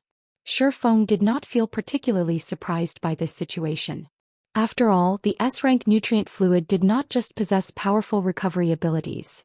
It could also help maintain a person's youth to a certain extent. Meanwhile, youth was priceless. As for the life potion, it was a new solution the Green God Company recently created. Not only was its value far above that of the S-rank nutrient fluid, but it was also much rarer. Despite S-rank nutrient fluid being rare, it was still possible for people without connections like Faux to obtain some from time to time. However, the life potion was not available to the public at all. Previously, the fact that he was able to obtain some was already plenty fortunate. During the time Faux was having a headache over the rarity of S-rank nutrient fluids and life potions, a knock came from his door. "Instructor Shi, they're in the top floor reception room already," Liang Jing said through the door. "All right, I'll head over now," Faux answered. After tidying himself, he promptly left with Liang Jing and headed to the building's top floor reception room. Top floor reception room. Currently, a man and two women were present inside the luxurious reception room that overlooked half of Fenglin City. Meanwhile, leading the group was none other than Cold Shadow, a vice-guild leader of mythology. At the same time, she was also one of the outstanding talents among the Fong family's younger generation, Fong Shihan. At this moment, however, Fong Shihan did not seem to be here as a representative of the Fong family, as the man and woman standing beside her were not members of the Fong family. Although one would not be able to tell through external appearances alone, the woman standing beside Fong Shihan was the female guardian knight White Feather. While White Feather's appearance in the real world was significantly different from her appearance in God's domain, the aura she exuded was exactly the same. However, what was most surprising was that White Feather was actually stronger in the real world than in God's domain. Although she was not a grandmaster martial artist, her aura trumped that of an actual grandmaster. If placed within one of the country's top dojos or training centers, she would definitely be regarded as an absolute prodigy, yet she was actually unknown in the fighting industry for some reason. As for the man standing beside Fong Shihan, he was none other than Matt, who had previously visited the Heaven's Rumble training center with Fong Shihan. Based on his aura, he was much stronger than before. Read latest chapters at Wuxia World. When Fong entered the room, the gazes of the trio promptly fell on him. Fong Shihan in particular looked at Fong as if she was appraising an item rather than a person. "Miss Fong, long time no see. May I know what business you have with me to seek me out so urgently?" Fong asked, going straight to the point. Previously, after he had displayed his strength as a grandmaster martial artist and suppressed Matt, both the Fong family and mythology had dropped all contact with Zero Wing in the real world. However, he also understood that this period of peace merely meant that his enemies were secretly making preparations for the next attack. After all, even an expert like Matt was merely an excellent disciple of mythology, not one of the guild's big shots or top-ranking experts. Otherwise, Matt wouldn't have listened to Fong Shihan's orders so obediently. "Instructor Shi, no, I suppose I should address you as Guild Leader Black Flame. May I know if I am correct?" Fong Shihan asked, a faint smile appearing on her face as she gazed at Fong. Chapter 2677, Identity Exposed? When Fang Shihan finished speaking, a moment of silence enveloped the entire room. Black Flame. He's that Black Flame? Standing behind Fang Shihan, Matt and Whitefeather gaped at Shifeng in incredulity. By this time, there was most likely nobody among the superpowers that did not know the name Black Flame. In fact, this name was even feared among them. After all, Black Flame's individual strength was simply too astonishing. He had relied on his own strength to develop Zero Wing to its current scale, a feat that had already become a legend on the Eastern continent, which made him an existence that countless players looked up to and worshipped. However, Black Flame's identity was incredibly mysterious. Even now, nobody knew Black Flame's true identity in the real world. Many powers and players suspected that Black Flame possessed an incredibly powerful origin and that the power behind him was even more mysterious. Some people even believed that, despite Black Flame's in-game appearance, his actual age exceeded 35 already. He definitely wasn't as young as he looked in the game. After all, it was possible for players to adjust their appearances when creating their game characters in God's domain. It wasn't strange for someone to look a decade or two younger. However, Fang Shihan was saying that Shifeng, someone who was still in his early 20s, was the legendary guild leader of Zero Wing Black Flame. This was incredible. Meanwhile, when Liang Jing beside Shifeng heard Fang Shihan's words, she couldn't help tensing up inwardly. Shifeng's true identity was a core secret of Zero Wing that only the guild's core upper echelon knew. She was apprised of this secret only because her responsibilities required her to know about it. Zero Wing was able to develop to its current state due largely to the mystery behind Black Flame's identity. Many superpowers had guessed that Black Flame actually had a powerful backer. Otherwise, he couldn't have become so powerful. However, as the various superpowers were unable to uncover any information regarding Black Flame's real identity, no matter what, they had never dared to take any drastic actions against Zero Wing. Now that Fang Shihan had discovered Shifeng's identity as Black Flame, the consequences for Zero Wing would be unimaginable. However, Liang Jing quickly suppressed the urge to refute Fang Shihan's words. She knew very clearly that if she were to show any signs of panic or rebuttal now, she would only confirm Fang Shihan's deduction. The only thing she could do now was remain silent and let Shifeng handle the problem. As Matt and Whitefeather stared at Shifeng sighed. That's right. Miss Fang is indeed correct. I am Zero Wing's guild leader Black Flame, Shifeng said, nodding. Upon hearing Shifeng's acknowledgement, both Matt and Whitefeather goggled involuntarily, immense shock flooding their hearts. They never dreamed that Fang Shihan's deduction was actually correct.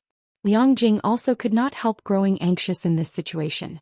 She hadn't thought that Shifeng would come clean without hesitation. This was simply insane. You're actually not even going to try to refute me? Fang Shihan was a little surprised at Shifeng's response. In her opinion, Black Flame's identity was pivotal to Zero Wing's development. The situation inside God's domain aside, just the various superpowers and corporations keeping a close eye on Zero Wing in the real world would be more than enough to land the guild in serious trouble. After all, with Black Flame's identity exposed, the various superpowers and corporations would no longer fear Zero Wing. I doubt it would matter even if I tried to refute you. After all, I suddenly got stuck inside my virtual gaming cabin and lost contact with the outside world for so many days. With you constantly probing the situation inside Zero Wing's main headquarters, it'd be difficult for me to avoid suspicion, Shifeng said. Ever since he left the space-time maze, he had a feeling that his identity as Black Flame had already been exposed. After all, many of Zero Wing's matters in the real world required his, or to be precise, Shifeng's approval and input to proceed. Be it in God's domain or the real world, Zero Wing's management had fallen into a state where it lacked a unified command with both Shifeng and Black Flame unavailable. It was very easy for others to suspect his identity in such a situation. As expected of guild leader Black Flame. You were able to guess immediately why I suspected you to be Black Flame, Fang Shihan said, smiling. Truthfully, if not for the unexpected incident this time, I would have difficulty confirming your Black Flame. After all, who would ever think that an unknown young man who just graduated from university recently and never received the standardized training of a superpower is actually an expert ranked within the top 30 of the God's Domain experts list? In God's Domain, Any expert capable of ranking within the top 30 of the God's Domain experts list either came from a superpower or was an expert that had mingled in the virtual gaming world for several decades already. As for the young experts that were currently shining in God's Domain, while their talent was part of the reason why they had managed to achieve their current success, a larger part of the reason was their powerful backers. Otherwise, how would they obtain the large amount of resources and training they needed to grow? However, what about Faux? Despite his youth and lack of backing, he had managed to climb his way into the top 30 of the God's Domain experts list. In fact, he might have entered the top 10 already. Who could possibly believe this? Matt and Whitefeather fell into deep thought, pondering this situation. If not for their great trust in Feng Shihan and their knowledge of Feng Shihan's personality and how she wouldn't do anything that was unlikely to succeed, they wouldn't have dared believe that Feng was actually Black Flame. This was especially true for Whitefeather, who had personally witnessed Black Flame's strength before. After watching Black Flame fight, Whitefeather was certain that he wasn't some virtual gaming greenhorn. The ferocity and decisiveness that he had displayed in his actions as well as his wealth of combat experience was something not even she, someone who had been with mythology for more than a decade, could achieve. However, she was now hearing that an unknown fresh university graduate was behind the character of Black Flame. Miss Feng, you aren't here for only a small matter as verifying my identity, right? Feng asked calmly as he looked at Feng Shihan, who had a slightly excited expression on her face. Read latest chapters at Wuxia World. You a small matter? Guild leader Black Flame, do you know how much trouble Zerowing will be in if the various powers find out about your identity? Whitefeather could not help but remind Feng when she saw his nonchalant attitude. Even if mythology doesn't do anything so long as we spread this information, Zerowing will instantly be devoured by the various powers, leaving nothing. If the various powers were to learn of Black Flame's true identity, they wouldn't stop at just harassing Zerowing, yet Feng actually placed no importance on this matter whatsoever. Feather, that's enough. I am indeed here for more than just this matter, Feng Shihan said as she gestured for Whitefeather to stand back. She then turned to Feng and continued, since you are being so straightforward, I'll just go straight to the point, Guild leader Black Flame. By this time, I'm afraid I'm not the only person to have realized your identity. I believe it won't be long before this piece of information spreads to the various powers as well. When that happens, I'm sure you know what kind of outcome awaits Zerowing. What are you trying to say then? Feng asked, a smile forming on his face. Stone Forest City and the method to grasp the spiritualization realm. Feng Shihan said. So long as Zerowing hands these two things over, Zerowing will be able to avoid all those problems. Moreover, mythology will also supply Zerowing with some S-rank nutrient fluids and life potions. I believe these should be things Zerowing urgently requires right now, correct? Chapter 2678, Upgrading Silverwing Town. Liangjing's complexion paled at Feng Shihan's demand. Setting aside the method to grasp the spiritualization realm, just handing over Stone Forest City would be more than enough to doom the current Zerowing. Over half of Zerowing's current income came from Stone Forest City. Moreover, it was also because of Stone Forest City that so many experts were joining Zerowing right now. It was no exaggeration to say that Stone Forest City was an integral part of Zerowing. If they were to lose Stone Forest City, she could not imagine what would become of the guild. However, if they refused to hand over Stone Forest City, Zerowing's situation wouldn't end up any better either. While Zerowing might not face any problems in God's Domain, it would be a piece of cake for others to ruin Zerowing's operations in Fenglin City from the shadows. Guild leader Black Flame, I know this isn't an easy choice to make, but if Zerowing lacks a sufficient number of S-rank nutrient fluids and life potions, wouldn't it be difficult for the guild to develop further? Feng Shihan said, smiling. I believe you, as a Grandmaster martial artist, should know this very clearly. God's Domain was different from other virtual reality games. The game helped its players develop their minds to extraordinary standards, particularly when players raised their tiers and they received huge boosts to their brain activity. This discovery had spurred excitement in many people. However, in exchange for this boost in brain activity, the energy players needed to sustain their minds and bodies also increased significantly. Besides the current Zerowing, many superpowers were having headaches over this energy problem. Meanwhile, as a result of this situation, S-rank nutrient fluids and life potions had become extremely rare on the market. It might have been fine if the volume required wasn't particularly high. It was still possible to purchase some of these energy solutions so long as one was willing to pay more credits. However, after the required volume reached a certain point, one wouldn't be able to purchase these energy solutions even if one had the money to do so. You're right. S-rank nutrient fluids and life potions are indeed the things Zero Wing currently requires the most. In fact, this problem is even more troublesome than the harassment of outside parties, Feng said, nodding in agreement. After Feng became a neutralizing grandmaster, even S-rank nutrient fluids were somewhat insufficient to maintain his body and mind at peak condition. Only life potions met his needs. There wouldn't have been a problem if he was the only person who required these high-quality energy solutions. However, if he wanted the other members of Zero Wing to improve themselves further and have a greater chance of reaching higher tiers, then they definitely could not lack a supply of S-rank nutrient fluids. If Zero Wing could not secure a large supply of S-rank nutrient fluids and life potions within a short period, even if the various superpowers did not secretly harass Zero Wing, it was only a matter of time before they surpassed Zero Wing. Guild leader. Liang Jing was startled when she heard Feng's words. Stone Forest City was currently one of the few guild cities established in a level 100 neutral map.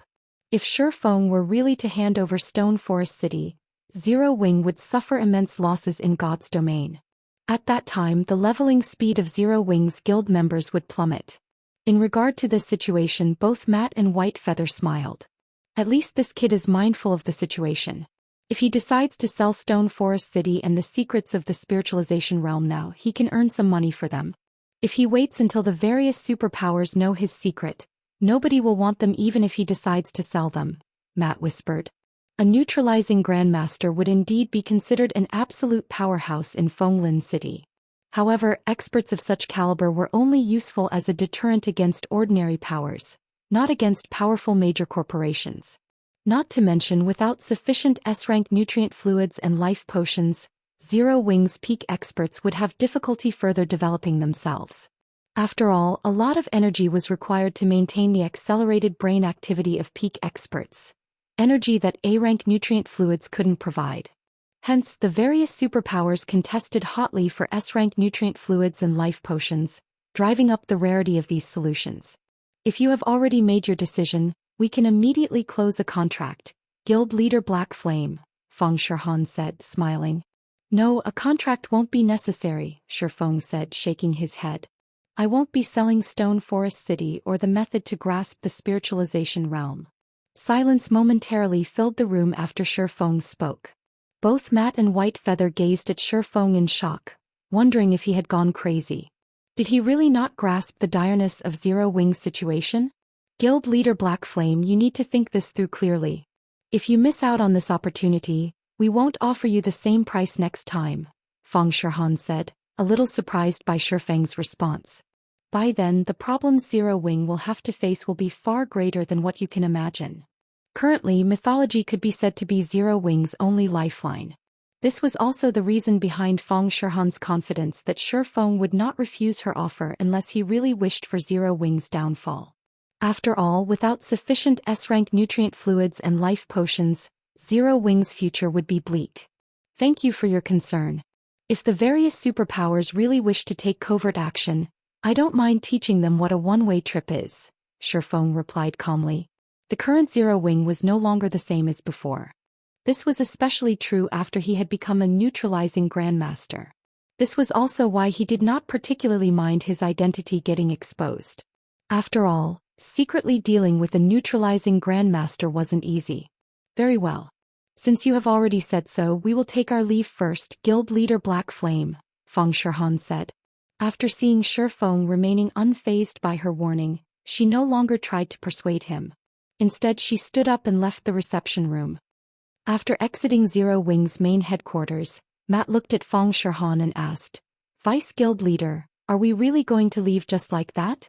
The old instructor had told them to do their best to get their hands on the method to grasp the spiritualization realm.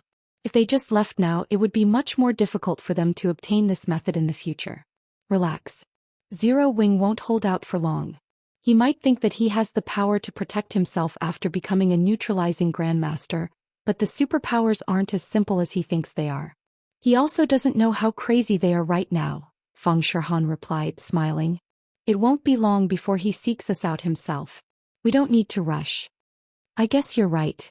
After giving the matter some thought, Matt nodded in agreement and dropped the subject. In order to secure the benefits available in God's domain, the major corporations backing the various superpowers were going all out. To make matters worse, the present state of God's domain had pushed many superpowers to the brink of destruction. As a result, these superpowers were growing even crazier. One could easily imagine what those starving superpowers would do with a fat piece of meat like Zero Wing placed before them. After Feng Shihan's group left, only Shi Feng and Liang Jing remained inside the top-floor reception room. Guild leader, what should we do? Once that Feng Shihan returns, she'll definitely expose your identity to the various powers, Liang Jing said as she looked anxiously at Shi Feng. While Zero Wing had managed to retain Stone Forest City, a big problem now loomed. It's fine even if my identity gets exposed. They can spread it all they want. What we need to do remains the same, Shi Feng replied calmly. What do we need to do? Liang Jing asked curiously as she took in Shi Feng's calm expression. Earn money. Shi Feng retorted, chuckling. Whether it was developing the guild in God's domain or purchasing S-rank nutrient fluids and life potions, these actions required money to accomplish. Without money, nothing would get done. Currently, it was basically impossible for Zero Wing to obtain additional S-rank nutrient fluids and life potions from its usual sources.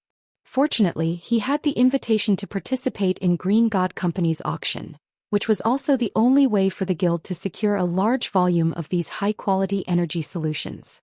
However, with how desperate the various superpowers were for S-rank nutrient fluids and life potions right now, if he did not prepare a sufficiently large sum of credits, he wouldn't stand a chance in the auction.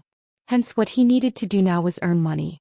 Read latest chapters at Wuxia World. You earn money. When Liang Jing heard Shi Feng's answer, she shook her head dejectedly and said, I'm afraid that will be very difficult right now. Due to the constant suppression of the various superpowers, we have no choice but to obtain resources by ourselves. However, the resources we obtain are barely enough for our own use. We don't have any surplus to sell. Moreover, Stone Forest City's player population has also been decreasing because of the harassment. In addition, the Faux Saint monsters have already conquered nearly half of Starmoon Kingdom. Our guild's income is decreasing by the day. Relax. That is in the past, Shi Feng said, chuckling. After saying so, Shi Feng had Liang Jing send someone to replenish the nutrient solution for his virtual gaming cabin. He then did some simple exercises and had a proper meal before logging back into God's domain without hesitation. Once Shi Feng was back in Silverwing Town, he promptly called out the town's interface and chose to upgrade the town. Shortly after, a system notification sounded in the ears of every player in Silverwing Town as they got teleported out of the town. Chapter 2679, Promotion Frenzy Orc Empire, Silverwing Town. After Zero Wing's victory over the Faux Saint army, independent players started flocking to Silverwing Town from all over the Orc Empire. The members of many powers also came for a better look at Silverwing Town's situation. As a result, Silverwing Town became incredibly lively for a time. As players crowded into Silverwing Town, a 20-man team entered the town in an orderly manner. The players who saw this team could not help gaping in shock. What? Even they have come to develop in Silverwing Town? Every member of this 20-man team was a level 115 plus, Tier 3 expert geared in dazzling equipment. Even the weakest piece of equipment they sported was at level 110 fine gold rank. The two people walking in the lead were even geared in level 100 plus epic equipment. This was an incredibly rare sight even among the various superpowers experts. However, compared to the levels and equipment of these players, what truly surprised everyone was their identities. This was because this team belonged to Frost Heaven, a superpower originating from the frozen world, which had unified several of the neighboring kingdoms. Frost Heaven's strength could easily rank within the top 10 up-and-coming superpowers. Due to Frost Heaven's access to the frozen world's special bloodline legacy, many expert players were seeking to join the guild. Unfortunately, its recruitment conditions were incredibly stringent. As a result, a large majority of the applicants were disqualified. Now that Frost Heaven's members who did not operate within the Orc Empire had come to Silverwing Town, How could everyone not feel surprised? Although the surrounding players were quietly discussing Frost Heaven's members, the Frost Heaven members in question paid no heed to the players around them, taking their time walking down the main street while observing Silverwing Town. "So this is Silverwing Town?" a black-clad level 116 female summoner muttered after inspecting her surroundings. Calmly she commented, "While the town's defenses are good, it's still considerably inferior to the other allied guild towns. It is completely reliant on those personal guards to stay afloat. This town is already quite excellent.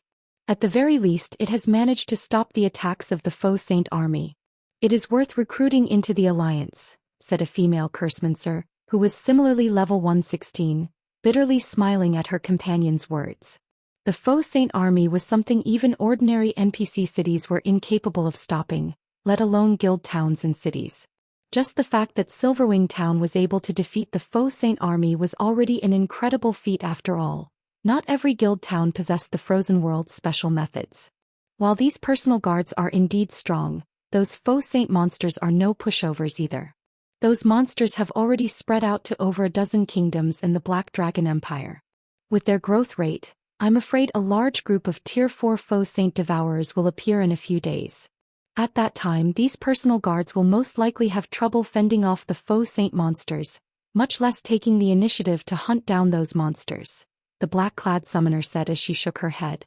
"Moreover, our purpose in coming here is to observe whether Zero Wing is truly qualified to join us in dealing with the Faux Saint monsters or not. We're not necessarily here to recruit it." After all was said and done, personal guards could only be considered an external tool. The first reason for this was the incredible rarity of powerful personal guards. The second reason was the difficulty of resurrecting fallen NPCs. Currently Silverwing Town might have a lot of players, but the town's Tier 3 player population was pitifully low. "I guess you're right. Zero Wing might seem to be flourishing right now, but it is actually in a very precarious situation. The guild simply doesn't know that Saint's Hand has already partnered with many superpowers. Even if the Faux Saint monsters don't take action against Zero Wing, Saint's Hand can simply supply the various superpowers with the necessary support tools to thrive in the Faux Saint monsters' territory, and in return, the various superpowers will do their best to suppress Zero Wing's members. If Zero Wing does not possess enough players to fight for it, it can only hole up in its guild town and rely on the protection of its personal guards, unable to do anything more," the black-clad cursemancer said, nodding in agreement after giving the matter some thought. Just like the summoner had said, a guild that could only defend and not retaliate did indeed lack the qualifications to join their alliance and become their partner. Meanwhile, as the level 116 summoner and level 116 cursemancer from Frost Heaven were conversing, a system notification suddenly entered their ears. "System: Silverwing Town has been promoted to Basic City. You will be teleported out of Silverwing Town in 30 seconds. What's going on? The town got promoted?" The system notification stunned the players in Silverwing Town, their minds falling into a daze for quite some time as they stared at their notification windows. As for Zero Wing's members, they revealed ecstatic expressions on their faces. As an advanced town, Silverwing Town had already been able to repel the Faux Saint army's attack effortlessly. Now that Silverwing Town was getting promoted to Basic City, it would pose a much more difficult challenge for the Faux Saint army. Before anyone could properly react to the situation, every player inside Silverwing Town was teleported out of it. At the same time, a magic array enveloped the town. "How is this possible?" the black-clad, female summoner from Frost Heaven exclaimed as she gazed at the magic array veiling Silverwing Town in astonishment. Setting aside Silverwing Town's prosperity, its player population alone is still far short of the requirements of promotion. It should have taken the town at least another month to get promoted to Basic City. How could it get promoted so quickly? Frost Heaven had ample experience in promoting guild towns and cities. Hence, the team could tell that Silverwing Town's defenses already met the required standard for promotion, but its player population was still insufficient. This was a condition that could be fulfilled only by gradually accruing popularity among players. Yet now, Silverwing Town had actually gotten promoted. At this moment, aside from Frost Heaven's members, even the other superpowers members secretly operating within Silverwing Town were stupefied by this situation. A third guild city. Some superpowers didn't even have 3 guild cities, yet not only did Zero Wing possess 3 guild cities now, but all 3 guild cities were actually established in strategic locations. This was especially true for Silverwing Town. Read latest chapters at Wuxia World. After all, the Faux Saint monsters had already extended their sphere of activity to the dozen or so neighboring kingdoms, as well as the Black Dragon Empire. Due to the arrival of these Faux Saint monsters, many of the local maps had been transformed into high-level maps, with some even becoming level 120 maps. In addition, since these kingdoms and empires would have to deal with these Faux Saint monsters, plenty of kingdom and empire quests would definitely be issued in the future. Through these points, one could easily predict that the players of the affected kingdoms and the Black Dragon Empire would be operating in the Faux Saint monsters' territory in the future. However, as these maps were originally at the borders of the various countries, there were hardly enough shelters or strongholds for players to rest in nearby. Since the Orc Empire served as a hub connecting the various countries, the future development of any guild city there would be terrific. Meanwhile, shortly after Silverwing Town's players were teleported out of the town, news of the town's promotion spread like wildfire, quickly reaching the ears of the various powers and causing a frenzy. Chapter 2680 Silverwing City Fire Dragon Empire, Flame Dragon City, Scorching Flame Restaurant. As soon as Cold Shadow logged back into the game, she was greeted by the sight of a tall and beautiful woman standing before her. This woman was none other than White Feather, who had similarly logged back into the game not long ago. However, White Feather wore an indescribably gloomy expression on her face. Did something happen? Cold Shadow asked, a hint of confusion appearing in her silver eyes. We just received news that Zero Wing's Silverwing Town has been promoted to Basic City. Many of the powers operating around the Orc Empire are now heading towards Silverwing Town. They all plan to establish a long-term partnership with Zero Wing. Some superpowers are also considering doing the same, White Feather reported in a quiet tone. Silverwing Town got promoted into a city? Cold Shadow was a little surprised when she heard White Feather's words. Realization then struck her.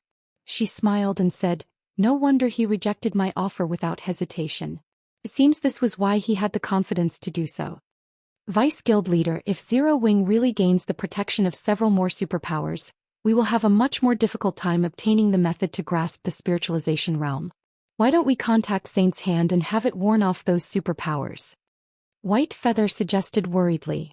Their superiors had given them only one task: to obtain the method to grasp the spiritualization realm. Everything else was secondary. If Zero Wing gained the protection of several superpowers in the real world, any superpower that wished to target Zero Wing in secret would have a difficult time doing so. That won't be necessary. So what if those superpowers band together to protect Zero Wing? Cold Shadow said, smiling as she read the report White Feather forwarded to her. Now that Black Flame's identity has been exposed, Starlink won't let this opportunity get away. Before I logged back into God's domain, I received news that the old fellow behind Lu Xinghua has finally lost his patience and is planning to remove all of Zero Wing's roots in Fenglin City. With Zero Wing's current manpower, it won't be able to hold out for long. All we need to do is wait. Lu Xinghua himself did not possess any noteworthy skill sets. In fact, a large part of the reason why the Starlink Guild was able to develop to such an extent was the old fellow supporting Lu Xinghua. Even several superpowers working together wouldn't be enough to stop that old fellow. Even in mythology, only a handful of people could go up against him. I understand. I'll have someone keep a close eye on Zero Wing during this period, White Feather said, nodding. During the time Cold Shadow and White Feather were conversing, Silverwing Town's promotion had finally completed. When the magic array disappeared, the town that previously sat atop a sand dune was no more. In its place was a magnificent city. Whether in terms of size or defensive standards, the new Silverwing city far surpassed the old Silverwing town. In fact, even while standing outside the city, one could distinctly feel a dense stream of mana flowing into the city from the surroundings. What astonishing mana! Feng was surprised when he sensed the influx of mana into the city. Upon Silverwing Town's promotion to Silverwing City, its core magic array had received a significant improvement. Due to that, as well as the city's 5 magic towers, Silverwing City could practically rival Stone Forest City in mana density. If players were to rest in Silverwing City, the effects they gained might not be as excellent as what they would enjoy when resting in Stone Forest City's Freedom Hotel, but the result would still be quite excellent. It definitely wouldn't be an exaggeration to call Silverwing City a sacred land for players to rest in. Due to the incursion of the Faux Saint monsters, many maps in the Orc Empire had transformed into level 100+ neutral maps. Normally, players would have considered this a matter worth celebrating. Unfortunately, not only did these new level 100+ neutral maps have very thin mana, but due to the Orc Empire's special circumstances, players also could not use flying mounts and return scrolls there. Moreover, there were still the corrosive foreign energies present in all neutral maps. As a result, most players were leery of operating in these newly created neutral maps. However, the appearance of Silverwing City in the Orc Empire could resolve many of these problems. At the very least, players would no longer have to travel to a distant NPC city to recover.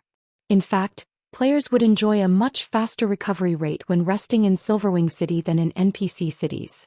However, what truly excited Faux wasn't the change to the city's mana density, but to the city's airport. Originally, Silverwing Town's airport was only the size of a sports arena. However, after Silverwing Town's promotion, the airport received a massive improvement as well. Now, not only had the airport tripled in size, but the number of airship platforms it housed had also increased by several-fold. Now that Silverwing Town has become Silverwing City, I just need to spend some coins to open up air routes to the various kingdoms' capital cities. Once that's done, players from the various kingdoms can travel directly to Silverwing City. At that time, just the income from collecting transportation fees would most likely rival the Freedom Hotel's income. Faux was filled with excitement and anticipation as he looked at the distant airport. In the past, airports had been one of the main sources of income for guild cities. After all, not every player possessed a flying mount or a private house in the various guild cities. Hence, the airships became one of the main modes of transportation for a large majority of God's Domain's player base. Previously, Silverwing Town's airport was allowed to have only one air route. However, after the town got promoted to Basic City, its airport could have up to 5 air routes. This number would also increase as the airport or city got upgraded. Before Faux could recover from his joy over the airport's transformation, the sound of a system notification entered his ears. System, congratulations. Your Silverwing Town has been promoted into Silverwing City. The transportation firm has met the requirements for promotion to bronze rank. Do you wish to promote the transportation firm? It has reached the bronze rank already? Faux was stunned when he saw the system notification. The transportation firm was a very special construction. Its promotion system was completely different from that of ordinary constructions. Instead of requiring money or a promotion order, one needed to meet a set of conditions to promote the construction. In the past, powers that owned a transportation firm had generally succeeded in upgrading their firm to the bronze rank only after their guild cities reached the advanced city standard. And as far as Faux knew, even the best-performing powers had managed to meet their transportation firm's promotion conditions only after their guild cities had reached the intermediate city standard. Now, Silverwing Town had just been promoted to Basic City, yet its transportation firm already met the conditions for promotion. Naturally, Faux was surprised. Read latest chapters at Wuxia World. Once a transportation firm reached the bronze rank, it would truly gain the ability to drive a guild city's economy. After all, at the bronze rank, the transportation firm would no longer limit its business to the country it was based in. It would expand its operations beyond the borders, becoming a hub that connected the neighboring kingdoms and empires. Even NPCs belonging to neutral powers would start using it as a hub. In other words, not only would it become possible to find merchandise traded by the various countries' neutral powers in the transportation firm, but the transportation firm itself could even become a place where NPC merchants would develop their business. To put it simply, so long as a guild city possessed a bronze-ranked transportation firm, the members of the ruling guild would gain a significant boost in income. The guild city in question would also have a much easier time becoming a main city. Meanwhile, after glancing at the system notification, Faux chose to upgrade the transportation firm without hesitation. Chapter 2681, Arrogant Zero Wing? System. Transportation firm can be reconstructed once after promotion at the cost of 40,000 gold and 100,000 magic crystals. Do you wish to proceed with the reconstruction? Note: promotion will take place even without the reconstruction. Reconstruct it, Faux said without hesitation. While Zero Wing's funds were indeed tight, the guild still had around 100,000 gold and 400,000 magic crystals reserved for unexpected expenditures.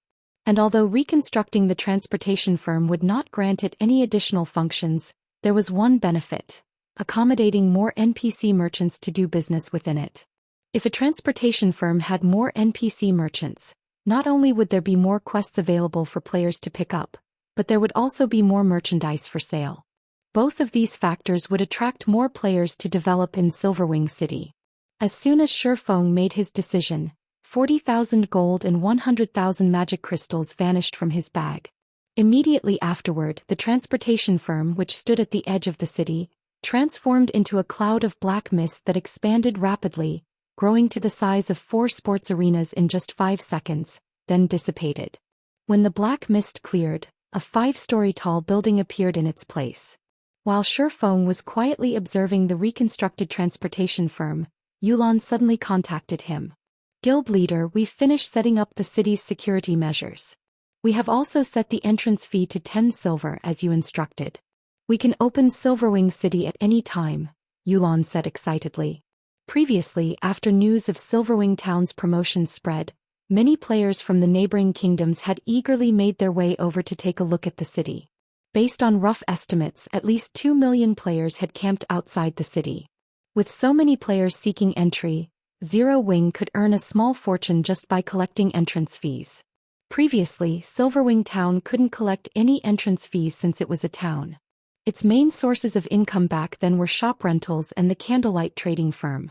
Now that they could collect entrance fees from players visiting Silverwing City, the financial problems Zero Wing was currently facing would definitely be resolved. Alright, open the city, Faux said, chuckling. After receiving Feng's approval, Yulan promptly deactivated the magic array inside the city lord's mansion that prevented outsiders from entering the city. Immediately, the opaque magic barrier enveloping Silverwing City shattered, and the city appeared before the eyes of everyone outside the city. The instant Silverwing City was opened to the public, the crowd waiting outside the city walls was dumbfounded. Crap! How spectacular! Isn't this city on the same standard as Stone Forest City? The appearance isn't the only thing that's marvelous. The mana radiating from Silverwing City feels just slightly inferior to Stone Forest Cities. I'm just wondering how much the entrance fee will be. If it's too expensive, ordinary players like ourselves will have a difficult time developing in Silverwing City. Everyone was curious about Silverwing City's current situation. It might be fine if it were any other guild city, but Silverwing City was the only guild city in the Faux Saint Monsters territory. Previously, Silverwing Town was already able to fend off an army of more than 4 million Faux Saint Monsters as an advanced town. Now that it was a basic city, the Faux Saint Monsters would most likely be helpless against it for the foreseeable future. Hence, one could say that Silverwing City was currently the safest location within the Faux Saint Monsters territory. Meanwhile, safety was the #1 priority of both ordinary players and experts. At this stage of the game, many players would fall into despair over even a single death. After all, after reaching level 100 and beyond, not only did leveling up become much more difficult, but level 100 plus equipment was also incredibly precious. Losing a single piece of level 100 plus equipment would set a player back by days or even weeks. However, after the gathered players lined up at Silverwing City's main gate, they were stupefied by what they saw. An entrance fee of 10 silver? Is Zero Wing insane? The black-clad female summoner from Frost Heaven exclaimed, her eyes widening in shock as she looked at the Tier 3 personal guards collecting the entrance fee. Currently, guild cities located in neutral maps generally charged players an entrance fee of only 2 silver. While it was reasonable for Silverwing City's entrance fee to be a little more expensive, as it was the only guild city in the Faux Saint Monsters territory, a 10 silver entrance fee was 5 times the going rate. Moreover, the map Silverwing City sat on was not very high-leveled. Even after the transformation due to the Faux Saint Monsters, the map had only been upgraded into a level 80 neutral map, not a level 100 plus neutral map. If players wished to head to level 100 plus neutral maps to grind, they would still need to travel quite a distance. Hence, Silverwing City could, at best, be considered a transit station and resting place. Players didn't need to stop by the city to grind in the Orc Empire's level 100+ maps. The female summoner from Frost Heaven wasn't the only person stunned by Silverwing City's exorbitant entrance fee. The various superpowers members that were planning to enter the city were too. They could not help suspecting that Zero Wing had gone crazy for money. Originally, there were already very few players willing to operate within the Faux Saint Monsters territory. After all, the Faux Saint Monsters only allowed players to level up faster.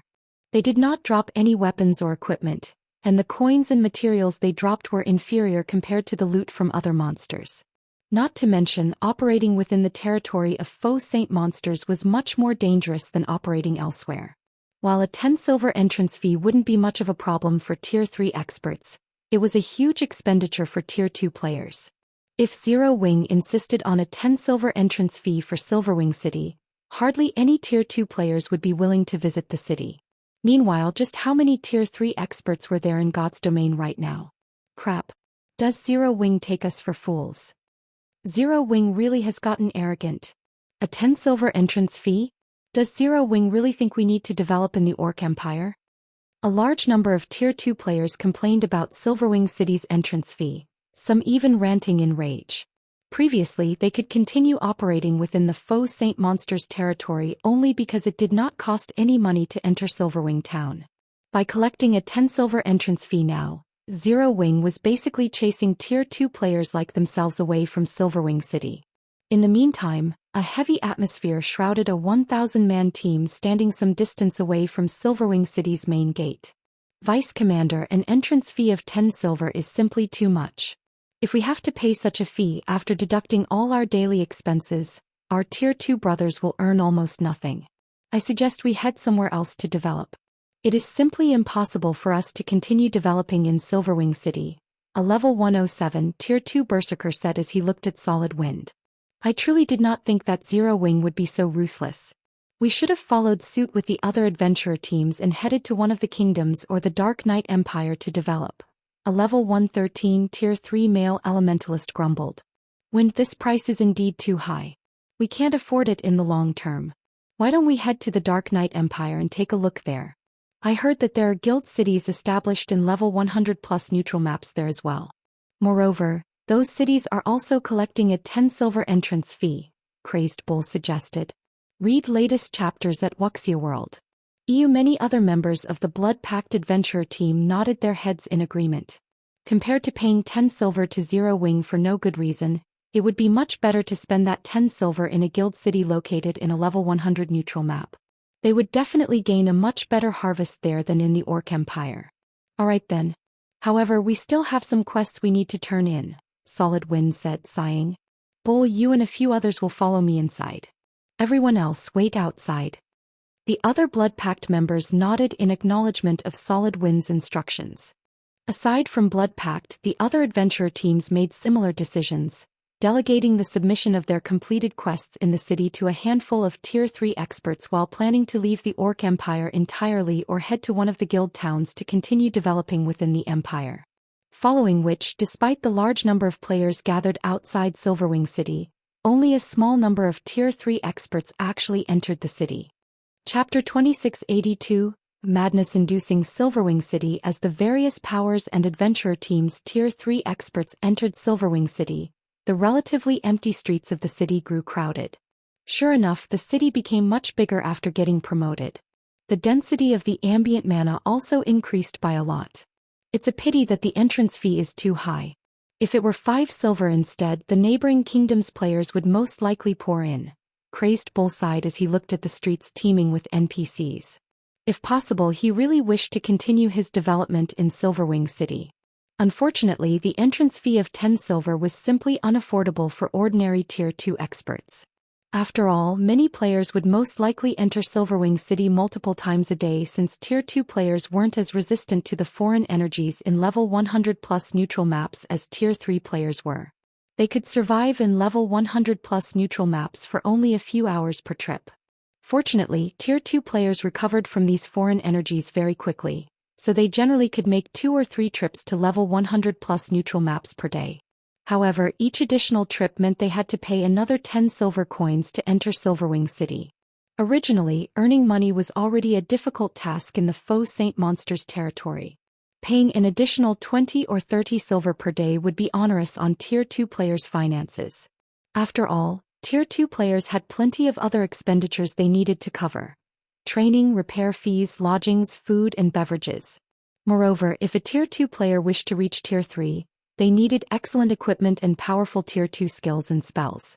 In order to earn money, some Tier 2 players would even invest a significant portion of their time grinding for materials in lower-leveled maps, which in turn caused their levels to lag. Currently, only Tier 3 experts could afford Silverwing City's 10 silver entrance fee. However, how rare were Tier 3 experts? Not to mention, with the abilities of Tier 3 experts, they had their choice of leveling grounds. They didn't need to remain in the Orc Empire. The other Tier 3 experts of Blood Pact bobbed their heads in agreement with Crazed Bull's words. They felt that Zero Wing was basically chasing away players from Silverwing City. With this, the several guild towns established in the Orc Empire would flourish while Zero Wing would have only an empty guild city. After conversing for some time, Blood Pact's members made their way to the transportation firm to turn in their completed quests. However, Crazed Bull and the others were stunned to see the massive transportation firm, which could easily fit 4 sports arenas. What's going on? What did Zero Wing do? The current transportation firm was on a completely different level than the one before. There was also an unbelievably large number of NPCs entering and leaving the building.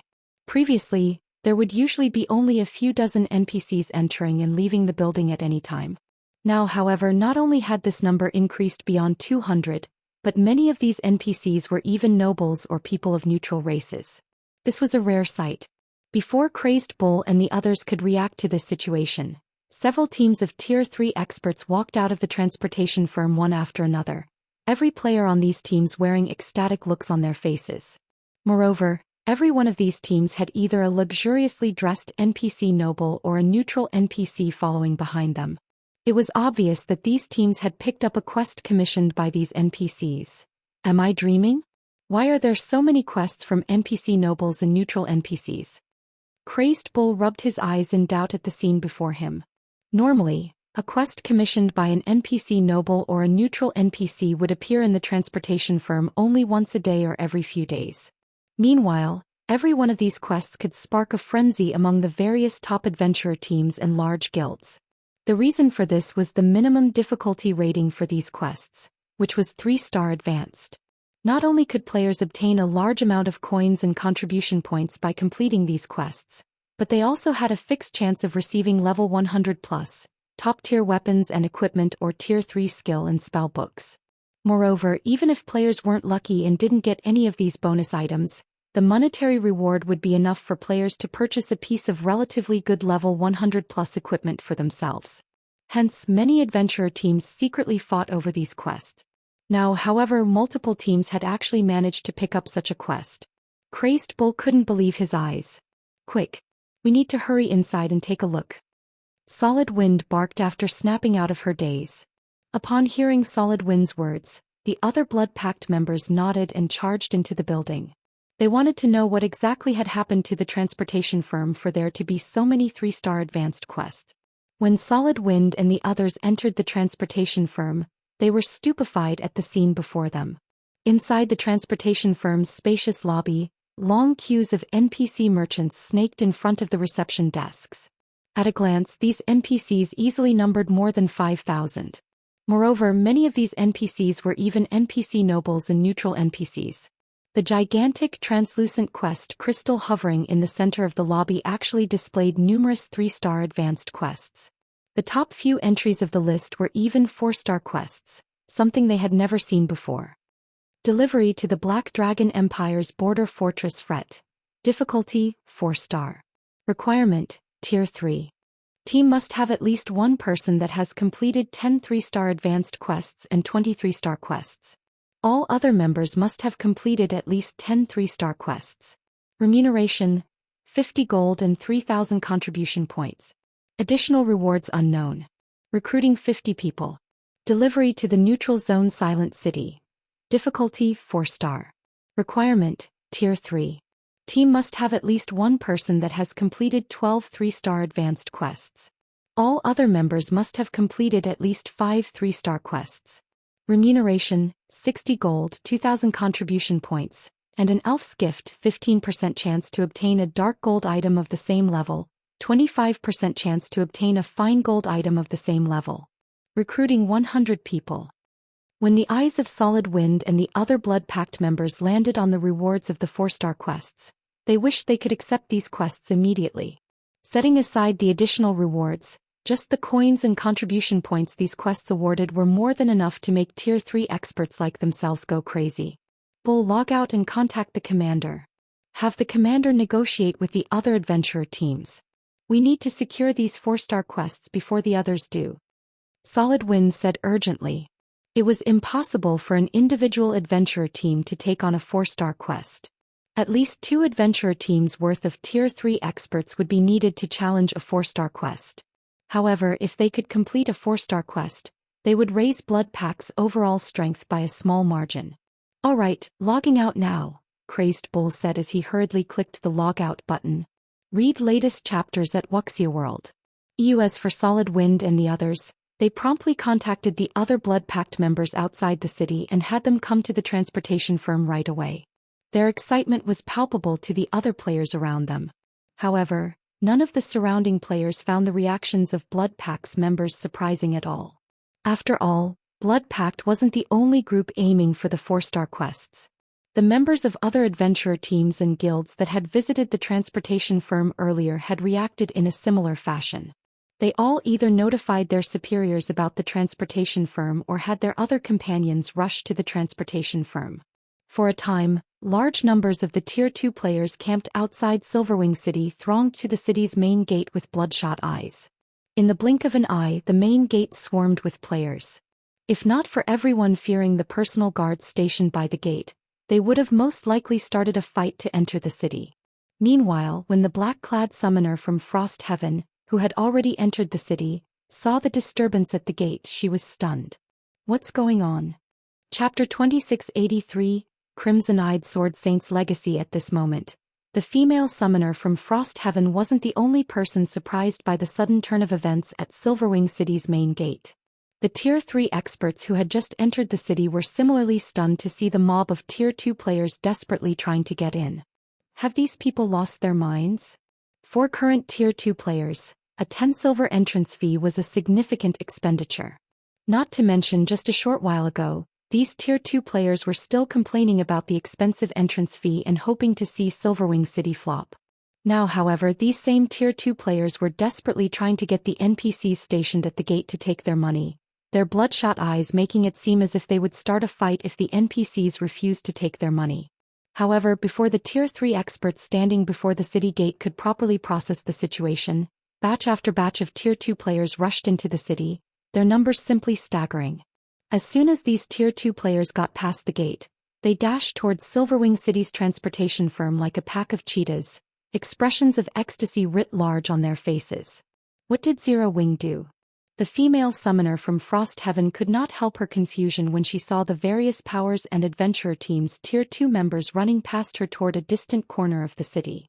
Just a moment ago, the players had clearly given up on Silverwing City because of its exorbitant entrance fee. Now, however, players were jostling to enter the city. Moreover, there did not seem to be an end to the stream of players pouring in. At this rate, Zero Wing would become filthy rich just from the entrance fees of Silverwing City. These people seemed to be rushing toward the transportation firm.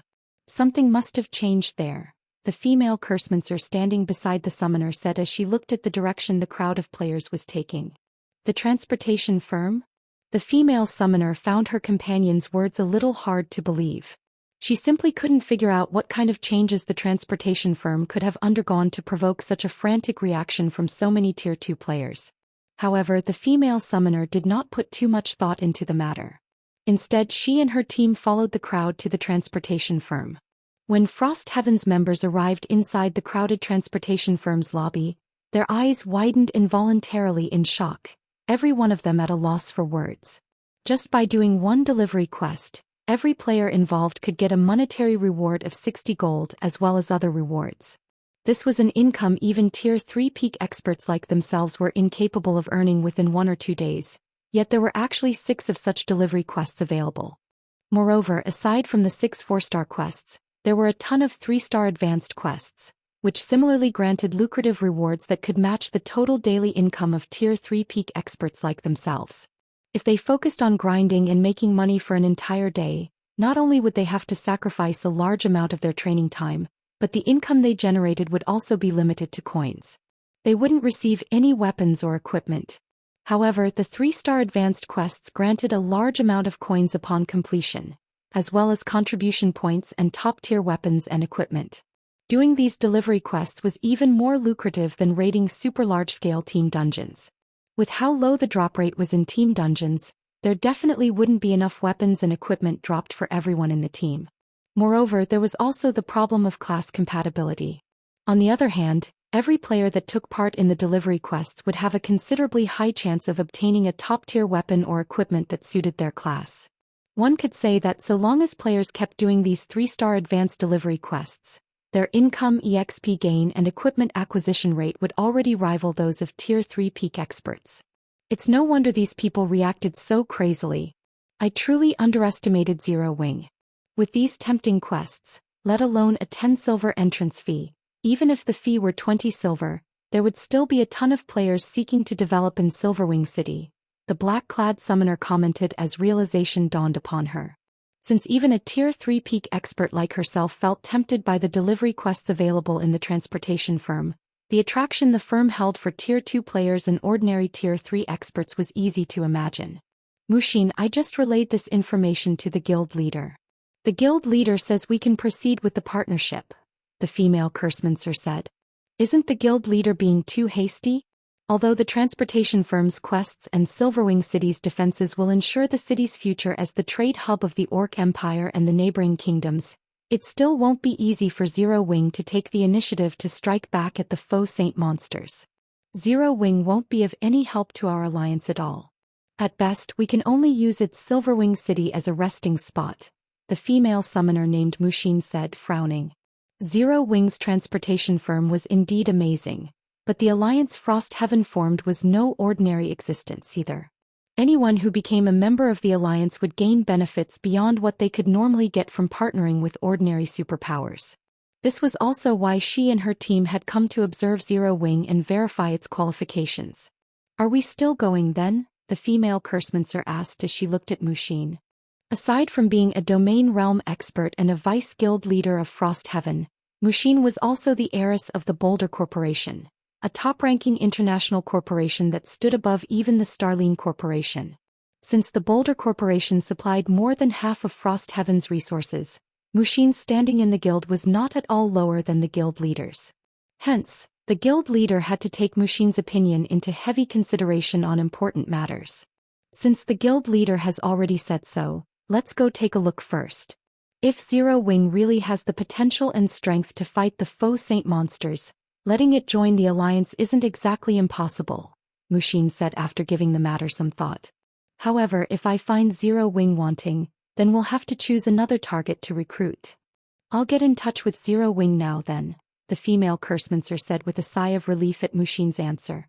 In her opinion, Silverwing City's potential was truly massive. Even without Frost Heaven's help, the city would still flourish. In fact, it might even become an integral location for the Alliance's fight against the Faux Saint monsters in the future. However, if Mushin was really opposed to Zero Wing's joining the Alliance, then even the guild leader would have difficulty persuading her. While Mushin and the others were conversing, news regarding the transportation firm also spread quickly. As a result, many of the powers heading back to their respective kingdoms promptly did a U-turn, with some even planning to make Silverwing City a long-term headquarters of theirs. As Silverwing City's player population was booming, Feng finished accepting the Crimson-Eyed Sword Saint's legacy. Sure enough, breaking through the limits of the epic mana body isn't that easy. Feng breathed out a deep sigh as he looked at the shattered memory crystal in his hand. Originally, he thought that with the effects of the 8 soul marks and the Crimson-Eyed Sword Saint's legacy, he could instantly break the shackles of his epic mana body. Unfortunately, things didn't work out as he planned, leaving him still one step shy of a breakthrough. Although he had long since known that it was much more difficult to break through the limits of an epic mana body than it was for a gold mana body, he never thought that the difficulty would be this high. Despite relying on the Crimson-Eyed Sword Saints and Heavenly Blue Saints experiences, no matter how he tweaked the circulation of mana in his mana body, he still couldn't surpass the perfect state. Of course, that didn't mean Faux had gained absolutely nothing from the Crimson-Eyed Sword Saints' guidance. By relying on Elvo's experiences and techniques, he could now circulate the mana inside his body 20% faster than before. For other players, such an improvement wouldn't yield any significant effects. However, for someone like Faux who possessed a natural domain, it was akin to a 20% boost to his reaction speed. A massive improvement. Moreover, his mana domain had also become much denser and more solid. If Faux were to go up against a Faux Saint Devourer now, he was confident he could beat the living daylights out of the mythic monster without even resorting to his mana technique and Black Dragon's Soul. Read latest chapters at Wuxia World. EU. At this time, Yulan suddenly called Faux and said, "Guild leader, some representatives from Frost Heaven have paid us a visit. They say they wish to discuss a partnership." Frost Heaven. Faux was not unfamiliar with this name. In fact, this was a very famous name during his previous life. After all, Frost Heaven was one of the 12 great guilds of God's domain, a true titan in the game. However, Frost Heaven had maintained a very low profile during the early stages of God's domain, so much so that barely anyone had thought about the guild. To everyone's surprise though, Frost Heaven had actually been the first superpower in the game to successfully produce a Tier 4 player, an incident that had propelled the guild into the spotlight and made it known by everyone in the game. "Do you wish to meet them?" Yulan asked when she saw Faux turning contemplative. "Have them wait in the City Lord's Mansion's reception room," Faux said, nodding. He then tidied up his workspace before leaving his 4th-floor office and making his way to the 1st-floor reception room. Chapter 2684 Mana Domain Silverwing City, City Lord's Mansion. Under Yulan's lead, Mushin and the other Frost Heaven members arrived before the entrance of the City Lord's Mansion. Currently, a large number of NPCs as well as players wearing the merchant's insignia were lining up outside the tall walls of the mansion. The liveliness here could easily rival the frenzy at Silverwing City's main gate. This city is truly amazing. Despite having been promoted just recently, there are already so many NPC and player merchants coming forth to rent shops here. I doubt even the various superpowers' main headquarters received this much attention when they got promoted into basic cities. The female cursemancer from Frost Heaven exclaimed as she looked at the long line of NPCs and players standing outside the City Lord's Mansion. Aside from being the core that controlled the City Lord's Mansion also managed the city's lands and shops. Anyone seeking to rent or purchase land and shops inside the city had to visit the City Lord's Mansion to do so. Generally, however, neither player nor NPC merchants would rent a recently promoted city's lands and shops. They would generally do so only after thorough consideration and observation to determine whether an investment would really be profitable. However, despite Silverwing City having just been promoted and open to the public less than an hour ago, there were already close to 1,000 players and NPCs waiting to enter the City Lord's Mansion. This response was unbelievable. This should be considered normal. After all, Silverwing City is currently the only guild city in the Orc Empire. With that transportation firm here, high player traffic is guaranteed. These cunning merchant players and NPCs definitely won't let this opportunity get away. The only question now is, how many shops and lands is Zero-Wing willing to rent out? Mushin said, her expression remaining unfazed as she took in the long queue before her. In fact, after seeing what Silverwing City had to offer, Mushin had already resolved to rent some of its lands and shops in preparation for her guild members' development in the city. Needless to say, merchant players and NPCs, who frequently traveled between large cities and possessed a keen sense for business, would definitely realize Silverwing City's potential and take action much more quickly than she had. The player merchants waiting outside the City Lord's Mansion turned their heads automatically toward Mushin's group, surprise flashing across their eyes when they recognized the group. What? Frost Heaven is actually planning to partner with Zero-Wing? If that's the case, Zero-Wing will really rise on the eastern continent. Indeed. Frost Heaven has 3 international corporations backing it. Even if Zero-Wing receives only a small amount of support from Frost Heaven, it would no longer have to worry about funding and resources. It seems the various superpowers will have to fear Zero Wing in the future. After all, previously, Zero Wing was already close to rivaling ordinary superpowers in terms of experts and guild foundations. If Zero Wing receives Frost Heaven's support and resources, it would basically be a superpower already. By this time, even ordinary players were familiar with the superpower known as Frost Heaven. After all, the guild had not only successfully dominated multiple kingdoms but also claimed a corner of the Apocalypse Empire. In addition, Frost Heaven's name resounded in the ears of merchant players like themselves, what with 3 international corporations backing the guild. Even the Eastern Continent's up-and-coming Starlink and various super guilds had to show respect to Frost Heaven. Mushin's group walked into the City Lord's mansion under the watchful gazes of the merchant players outside. Inside the City Lord's mansion, aside from the personal guards on security duty, there were plenty of Zero Wing experts training. The liveliness inside the mansion grounds was not the slightest bit inferior to the situation outside the mansion. Sure enough, the number and quality of Zero Wing's experts are still considerably inferior to the various superpowers. The female Cursemancer shook her head and sighed as she eyed her surroundings. With the standards of Zero Wing's members, even if Mushin agrees to let Zero Wing join the alliance, the other allied guilds will most likely object. Many of Zero Wing's Tier 2 members had reached level 115 already, with the Tier 3 members boasting even higher levels. These players were also very well equipped, with the weakest piece of equipment on the Tier 3 experts being level 110 Fine Gold rank. When it came to levels and equipment standards, Zero Wing's members did not lose out to the various superpowers. However, Zero Wing's members had one fatal flaw: their average combat standard was very low. Let alone Flowing Water Realm experts, Zero Wing barely had Refinement Realm experts. In this regard, Zero Wing was no match for the various superpowers at all. Hence, even though Zero Wing possessed a large number of powerful personal guards, it still couldn't be considered a superpower. After all, personal guards would remain a threat for only a certain period. Compared to players, NPCs had a much more difficult time developing themselves. The true way for a guild to grow strong was for it to have a large number of peak experts under its command. Although rumor had it that Zero Wing had several extraordinary experts, this small number simply wasn't enough for the guild to become a superpower, let alone get Mushin to agree to its joining Frost Heaven's alliance. During the time the female Cursemancer was entertaining such thoughts, Yulan had brought Mushin's group to the City Lord's mansion's first-floor reception room. "Please enter," Yulan said as she opened the doors for Mushin's group. After nodding in response to Yulan's words, Mushin entered the reception room together with her subordinates.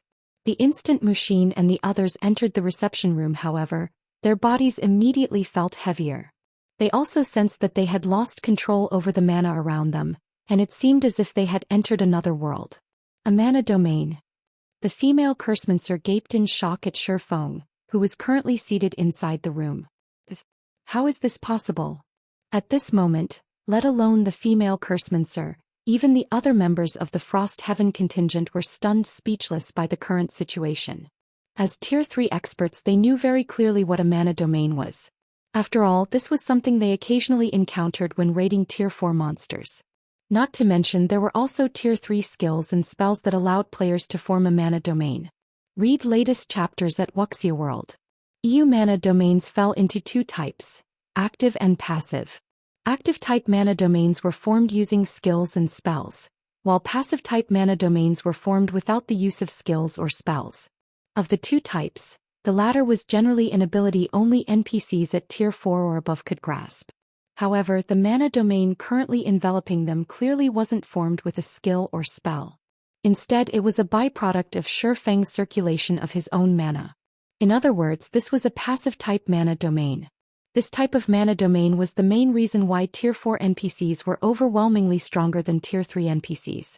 The moment this passive-type mana domain was activated, Tier 3 NPCs would be mere jokes in front of a Tier 4 NPC. Now, however, this ability that could normally be found only on Tier 4 NPCs had actually been mastered by a Tier 3 player. This was incredible. You must be Frost Heaven's representatives. I am Zero Wing's guild leader, Black Flame, Faux said as he swept his gaze across Mushin's group. Going straight to the point, he asked, I heard from Yulon that you've come to discuss a partnership with Zero Wing. May I know what kind of partnership you have in mind? Chapter 2685, Generous Remuneration, Tier 4 Promotion Quest. As soon as Shifeng finished speaking, the female Cursemancer and the other Frost Heaven members inside the room promptly snapped out of their dazes. All the contempt they previously had for Zero Wing swept away. The number of peak experts Zero Wing currently had was indeed no match for the various superpowers. However, with Shifeng's mana domain, he could boost a team's combat power by a significant margin. Moreover, if a superpower did not have any means of dealing with a mana domain, it wouldn't matter how many Tier 3 experts they sent at Shifeng. Every one of them would just end up as cannon fodder. Guild Leader Blackflame, you really are a straightforward person. In that case, let me introduce myself first. I am Mushin, a Vice Guild Leader of Frost Heaven, and I am here on behalf of the guild to invite Zero Wing to join Frost Heaven's alliance, Mushin said, looking at Shifeng. Your alliance? Shifeng looked at Mushin with some confusion. As far as he remembered, Frost Heaven had always walked the path of a lone wolf, never forming alliances with others. That's right. You can consider it an alliance targeting the Faux Saint monsters, Mushin explained, nodding. So long as Zero Wing joins the alliance, not only will we attack and defend against the Faux Saint monsters together, but we will also share plenty of information with Zero Wing, especially information related to the Faux Saint monsters' activities. This way, if the Faux Saint monsters try to conduct any large-scale operations, we will be prepared for them. What are the entry requirements? Shifeng asked. For the current Zero Wing, the offer of help in attacking and defending against the Faux Saint monsters wasn't particularly important. However, information regarding the Faux Saint monsters' activities was something that interested him greatly. Although Zero Wing's members could collect plenty of information regarding the Faux Saint monsters' movements, the scope of that information would drastically pale in comparison to what several superpowers working together could obtain. With such information, he would have a better grasp of the Faux Saint monsters' movements and could have Zero Wing make preparations ahead of time. After all, the problem of the Faux Saint monsters wasn't something that could be dealt with in the short term. In fact, these monsters would remain a big problem for Zero Wing far into the future. Guild Leader Blackflame, you're overthinking things. There are no conditions for joining the alliance, Mushin said, a faint smile appearing on her face. If I have to give one, then it is receiving Frost Heaven's recognition. Does that mean Zero Wing has received this recognition already? Shifeng asked curiously. Of course. Moreover, aside from inviting Zero Wing into the alliance, I also wish to extend an invitation to Zero Wing to take part in a secret operation our alliance is planning, Mushin said earnestly. Secret operation? Is it compulsory to join? Shifeng asked when he noticed a hint of excitement on Mushin's face. It's not compulsory, but if Zero Wing is willing to help, I can personally provide you with a generous remuneration. For example, I can give you 50 bottles of S-rank nutrient fluid, something that the various superpowers are currently in urgent need of, Mushin said. The other Frost Heaven members standing beside Mushin turned to her in shock. Mushin, what are you thinking? That's an absolute secret. Even within the alliance, only 2 other guilds have the qualifications to take part. If you invite Zero Wing, even if the Grand Elders agree, the other 2 guilds will most likely have strong opinions about it. The female Cursemancer murmured to Mushin. The female Cursemancer wasn't particularly surprised that Mushin had agreed to Zero Wing's joining the alliance. After all, with Silverwing City's benefits and Shifeng's mana domain, Zero Wing indeed possessed the qualifications to do so. However, inviting Zero Wing to participate in the alliance's secret operation was a completely different story. The secret operation Mushin referred to was extraordinary. Frost Heaven and the 2 other superpowers involved in this operation had paid an enormous price to secure this opportunity. Mushin was simply insane to invite Zero Wing along. Relax. I'll just say that Zero Wing's participation will be taken from my share. That way, the 2 other superpowers should not have any problems, Mushin replied nonchalantly. You have truly lost your mind. You asked for this. It's your problem if Uncle Hong and the others get angry at you, the female Cursemancer said in a huff. As the heiress of the Boulder Corporation, one of the 3 main corporations supporting Frost Heaven, Mushin indeed possessed a considerable number of participation slots for the upcoming operation. However, if Mushin gave these slots to Zero Wing's members, Frost Heaven's guild leader and grand elders would definitely have opinions about it. In fact, if Zero Wing's participation adversely affected the operation, the bolder corporations standing within Frost Heaven might even suffer. Meanwhile, seeing that the female cursemancer had stopped speaking, Mushin returned her gaze to Shi Feng. "What do you think of this, guild leader Black Flame?" Mushin asked once more. "Will we receive the 50 bottles only if the operation succeeds?" Shi Feng asked after giving the matter some thought. He had a great yearning for S-rank nutrient fluids. Setting aside his own needs, he also needed plenty of S-rank nutrient fluids for the development of Zero Wing's core upper echelon. Unlike the various superpowers, Zero Wing did not have a major corporation backing it, so the guild had a much more difficult time obtaining S-rank nutrient fluids. He had to admit that Mushin had accurately grasped Zero Wing's weakness. "Of course not. The 50 bottles are a deposit. If the operation is a success, I will pay you an additional 50 bottles. Mushin replied, her smile widening at Shi Feng's question. "All right. I accept your invitation on behalf of Zero Wing," Shi Feng said. When he heard that the remuneration was 100 bottles of S-rank nutrient fluids, he agreed to the offer without hesitation. "When will this secret operation take place? And how many players do I need to send?" "I can't give you an exact time yet, but judging by the current development, the operation will need a minimum of 11 or 12 days before it can start. As for the numbers, it's best if you bring no more than 10 players," Mushin replied after giving the matter some thought. She then pointed at the female cursemancer beside her and continued, "Once the preparations on our side are done, I'll have Li Xuan notify you." "Very well. I will make all the necessary preparations beforehand," Shi Feng said, nodding. After Shi Feng agreed to Mushin's invitation, the two of them formally signed a contract. Before the start of the secret operation, Mushin would supply Zero Wing with 50 bottles of S-rank nutrient fluid first. And so long as the operation was a success, Mushin would send another 50 bottles within 2 days of the operation's completion. "Guild leader, do you really intend to take part in Frost Heaven's secret operation?" Yulan asked worriedly after Mushin's group left the reception room. The fact that Frost Heaven is willing to offer 100 bottles of S-rank nutrient fluid as remuneration just goes to show how difficult this secret operation is. In fact, the operation might even come with great risks. If something untoward happens, Starlink and Saint's Hand will pounce on this opportunity. Now that Silverwing Town had been promoted into Silverwing City, the number of players and powers operating in Silverwing City was continuously increasing. According to their current estimates, they could easily make over 300,000 gold per day from the entrance fees alone. After deducting the various expenditures of the city, they should still net over 100,000 gold. And this didn't even take into account the income from the transportation firm. To put it simply, they had no need to take any risks. They were more than capable of amassing enough money to purchase a large amount of S-rank nutrient fluids, given some time. "I understand, but we'll also need to live long enough to make that kind of money," Shi Feng replied with a bitter smile. Read latest chapters at Wuxia World. EU. If possible, he would prefer to refuse Mushin's offer as well. After all, S-rank nutrient fluids were not common goods that were readily available. Even for Frost Heaven, S-rank nutrient fluids were an extremely precious resource. The fact that Mushin was willing to pay such a hefty price for Zero Wing's help meant that the secret operation in question was incredibly difficult. However, 100 bottles of S-rank nutrient fluid would alleviate a significant portion of the pressure on Zero Wing. Not to mention, now that his identity had been exposed, purchasing S-rank nutrient fluids would become even more problematic than before.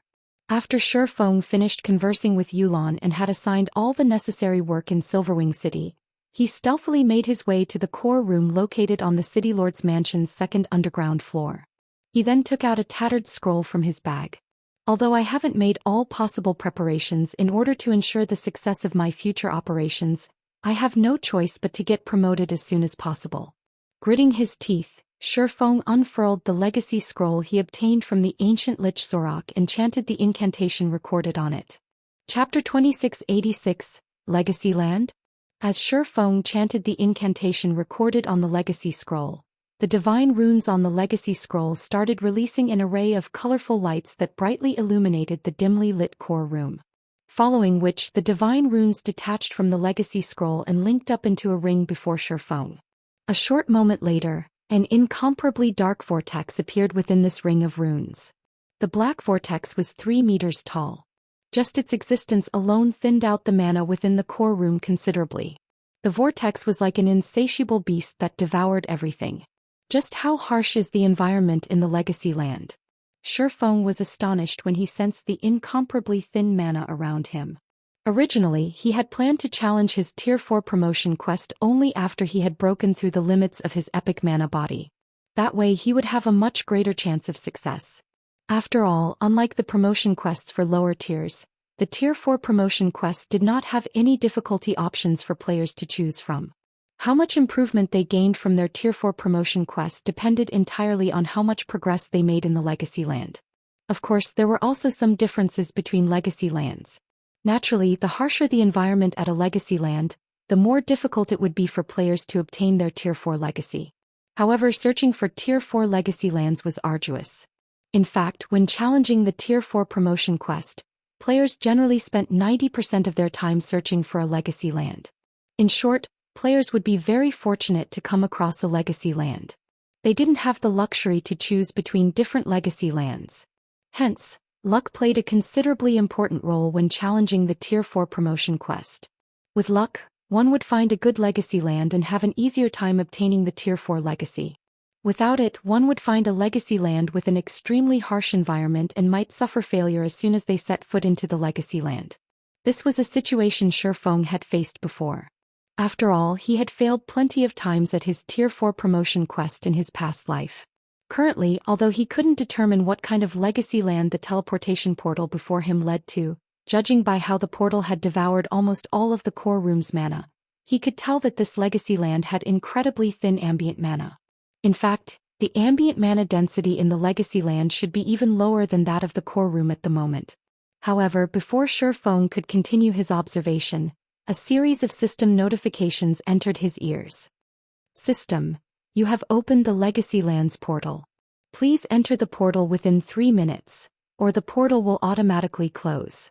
System: you have activated the promotion quest for the Tier 4 Blade Saint. Quest content: enter the Legacy Land and obtain the Ancient Legacy's power. Rewards unknown. System: once you enter the Legacy Land, you will be prohibited from having any contact with the outside world. If you die within the Legacy Land, you will be teleported out of the Legacy Land, your levels will be reduced by 5, and your soul will be weakened for 3 days. Please consider your decision carefully. 5 levels? This Legacy Land is truly vicious. Feng frowned reflexively when he heard the contents of the system notifications. Normally, dying in a Tier 4 Legacy Land would result in a loss of only 2 or 3 levels. The penalty for this one, however, was actually 5 levels. This was definitely the Legacy Land with the highest penalty he had ever heard of. However, Feng did not hesitate for long before walking straight into the Black Vortex. If possible, he did not wish to enter such a harsh Legacy Land either. However, if he didn't enter, he would be deemed to have failed his Tier 4 promotion quest. If that happened, he would have to wait a considerable period before he could challenge his Tier 4 promotion quest again, an outcome he definitely didn't want. After all, aside from Frost Heaven's upcoming secret operation, the Divine Dragon's trial also awaited him. If he gave up on entering his Legacy Land now, he would have to face the Divine Dragon's trial with only a Tier 3 body, basically setting himself up for failure. Hence, he had no other choice but to grit his teeth and take on this Legacy Land. Fortunately, the Epic Legacy Scroll granted him 3 rechallenge attempts, 2 more than what the Dark Gold Legacy Scroll provided. Having a total of 4 challenge attempts increased his chances of success significantly. As soon as Feng stepped into the Black Vortex, darkness enveloped his vision. At the same time, his body seemed to spin freely in empty space. By the time his vision recovered, the scenery before him had changed completely. Currently he was free-falling. Moreover, not only was the sky dark, but spatial tears also filled the air around him. It was as if the world he had just arrived in was crumbling. There was no ground beneath him either. All he could see below was a bottomless abyss. To make matters worse, the mana was practically non-existent. Feng was momentarily stunned by this situation. He had been to many Legacy Lands, but this was his first time visiting such a harsh Legacy Land. In fact, rather than a Legacy Land, This location looked more like a world teetering on the brink of destruction instead. If not for his epic mana body, he would have long since lost consciousness due to the extremely thin ambient mana here. Not daring to be careless, Feng promptly activated Gale Domain to put some distance between himself and the bottomless abyss below. However, shortly after he started flying, a powerful suction force came from the bottomless abyss, which made his body feel incomparably heavy. Is long-term flight prohibited here? Looking at the bottomless abyss that was pulling him down, Feng faintly understood the rules of this legacy land.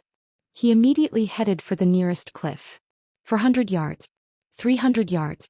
200 yards. The longer Feng remained in flight, the stronger the gravity acting on his body grew. Initially, the gravity was only twice as strong as usual.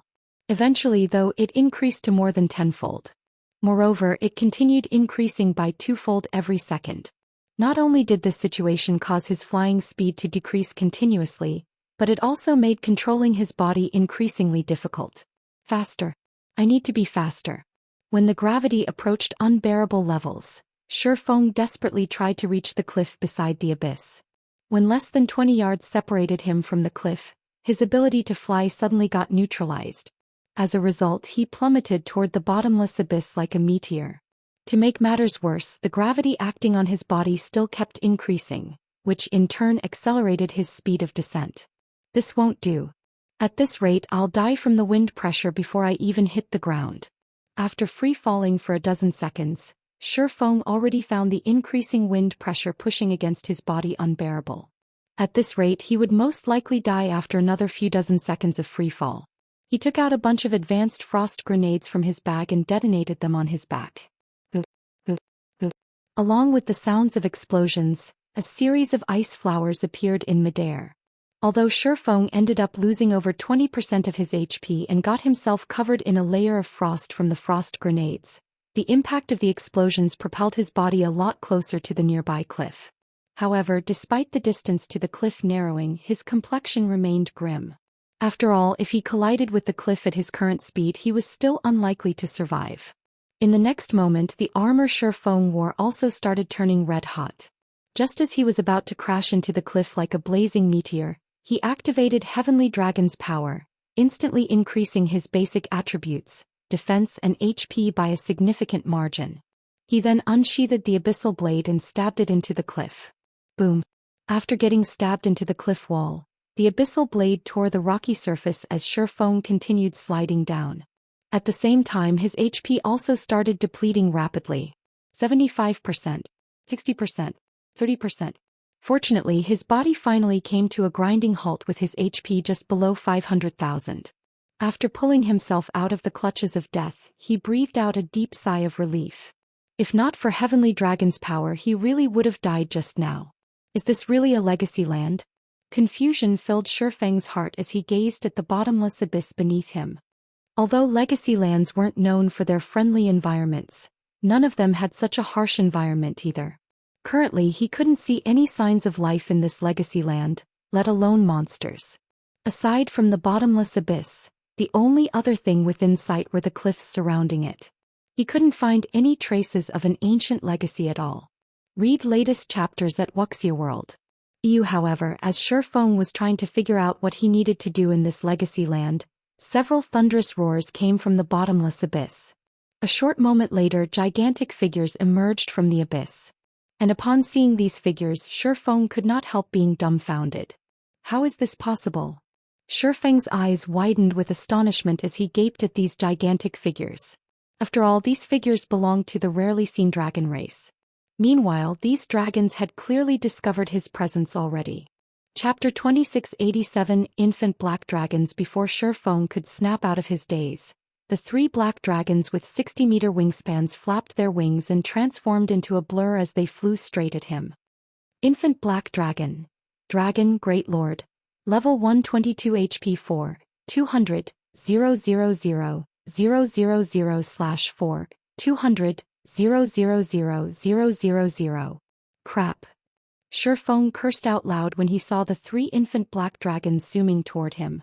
Although his opponents were merely Tier 3 infant dragons, as creatures belonging to the apex race in God's domain, They were still far stronger than ordinary Tier 4 mythic monsters. Not to mention there were 3 of them. With the power these infant dragons wielded, they could easily destroy the current Silverwing city. They simply weren't existences individual Tier 3 players could hope to go up against.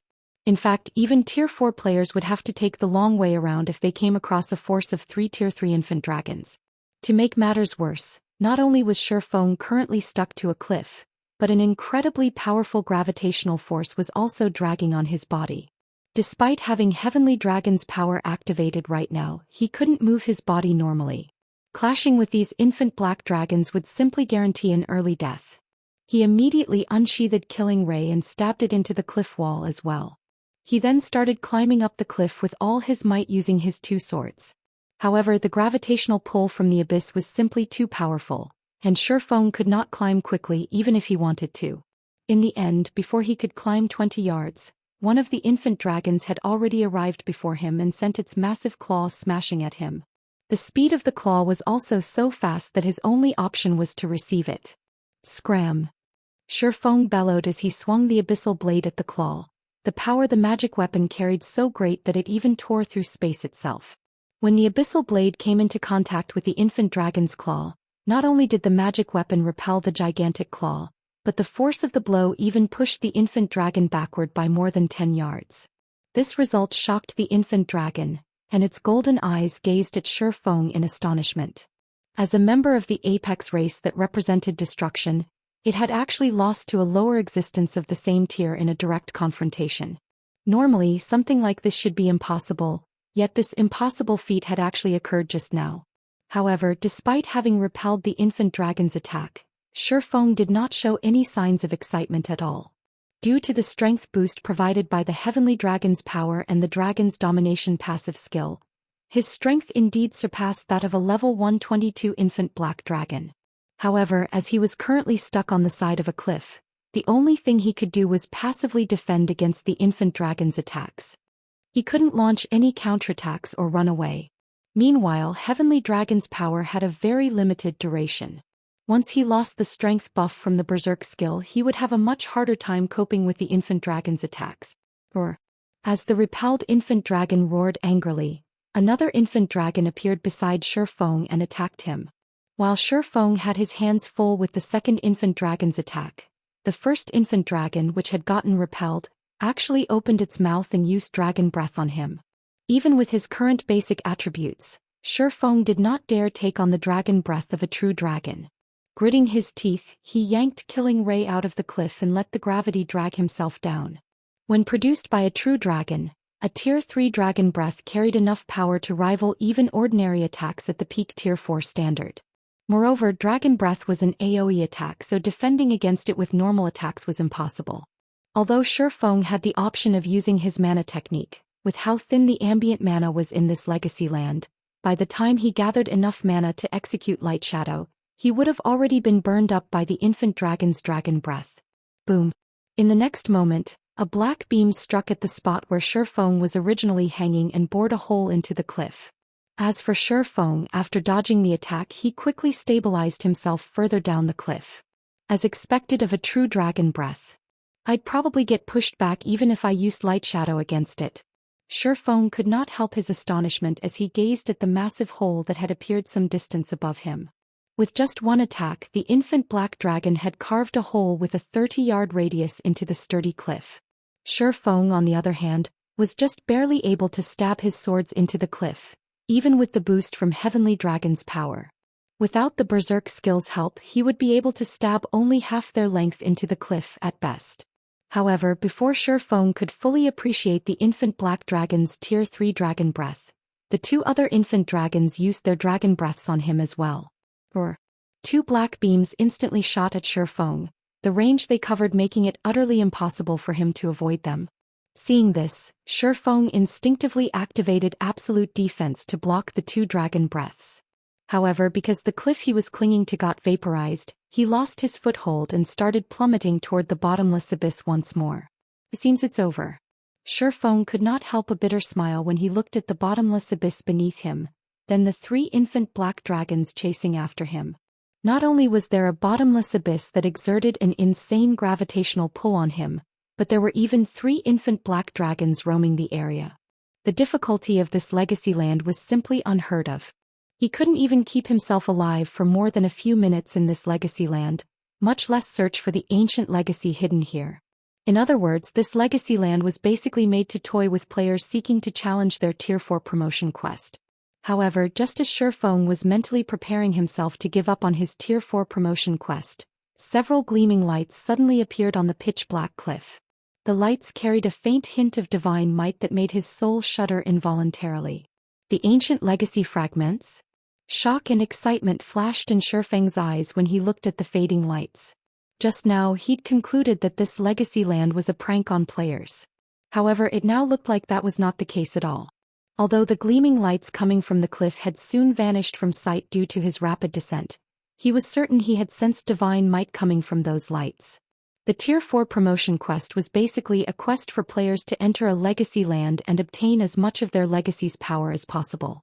Normal classes generally needed to accumulate 70% of their legacy's power to reach Tier 4, while peak classes needed roughly 85%. He had seen quite a few streaks of light on the cliff, which meant that there should be a considerable number of legacy fragments there.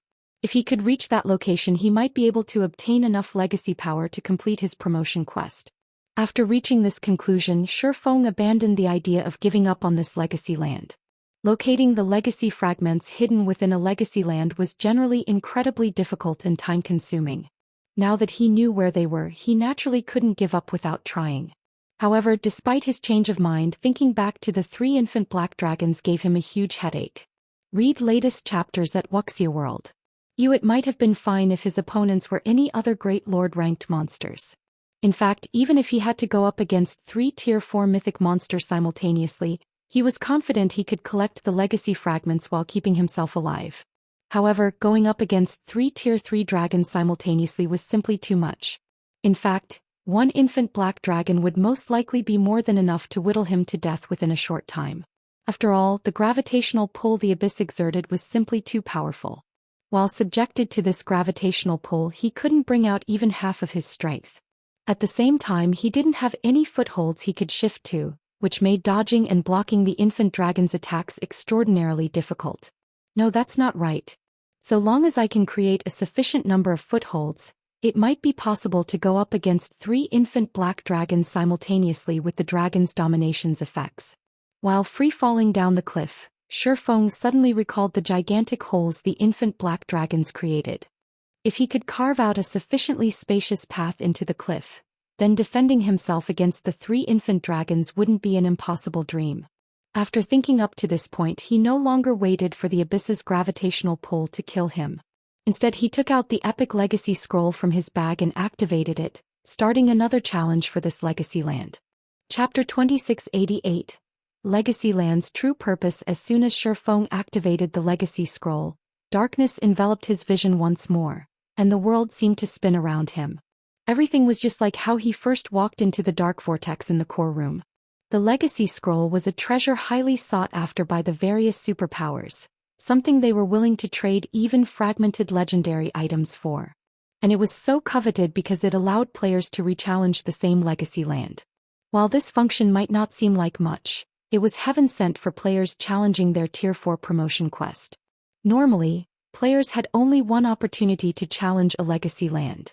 So long as they died, they would be teleported out of the legacy land, and the portal to the legacy land would disappear and reappear in another random location.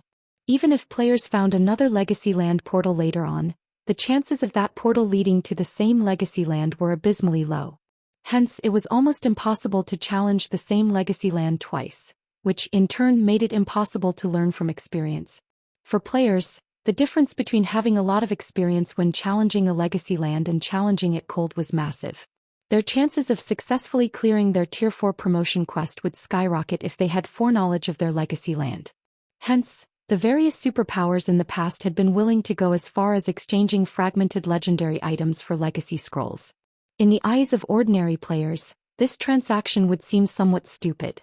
In reality, however, the difference between Tier 3 and Tier 4 was like the difference between life in the mud and in the clouds. Moreover, as players reached higher levels, the disparity in strength would only widen. After all, the opportunities Tier 3 and Tier 4 players could encounter and secure during the later stages of the game were completely different. Moreover, there was the difference in the amount of basic attributes Tier 3 and Tier 4 players gained whenever they leveled up. Meanwhile, after a short moment in the darkness, Faux reappeared in the sky above his first legacy land. And like before, his body started free-falling toward the bottomless abyss below him. Moreover, the cooldown of all of his skills and spells had been refreshed, the current situation making it seem as if he had gone back in time. Good. A quick check found that even the additional skills of his weapons and equipment had been refreshed. He immediately activated Gale Domain and flew straight to the nearest cliff. Previously, he had wasted a lot of time observing the legacy land.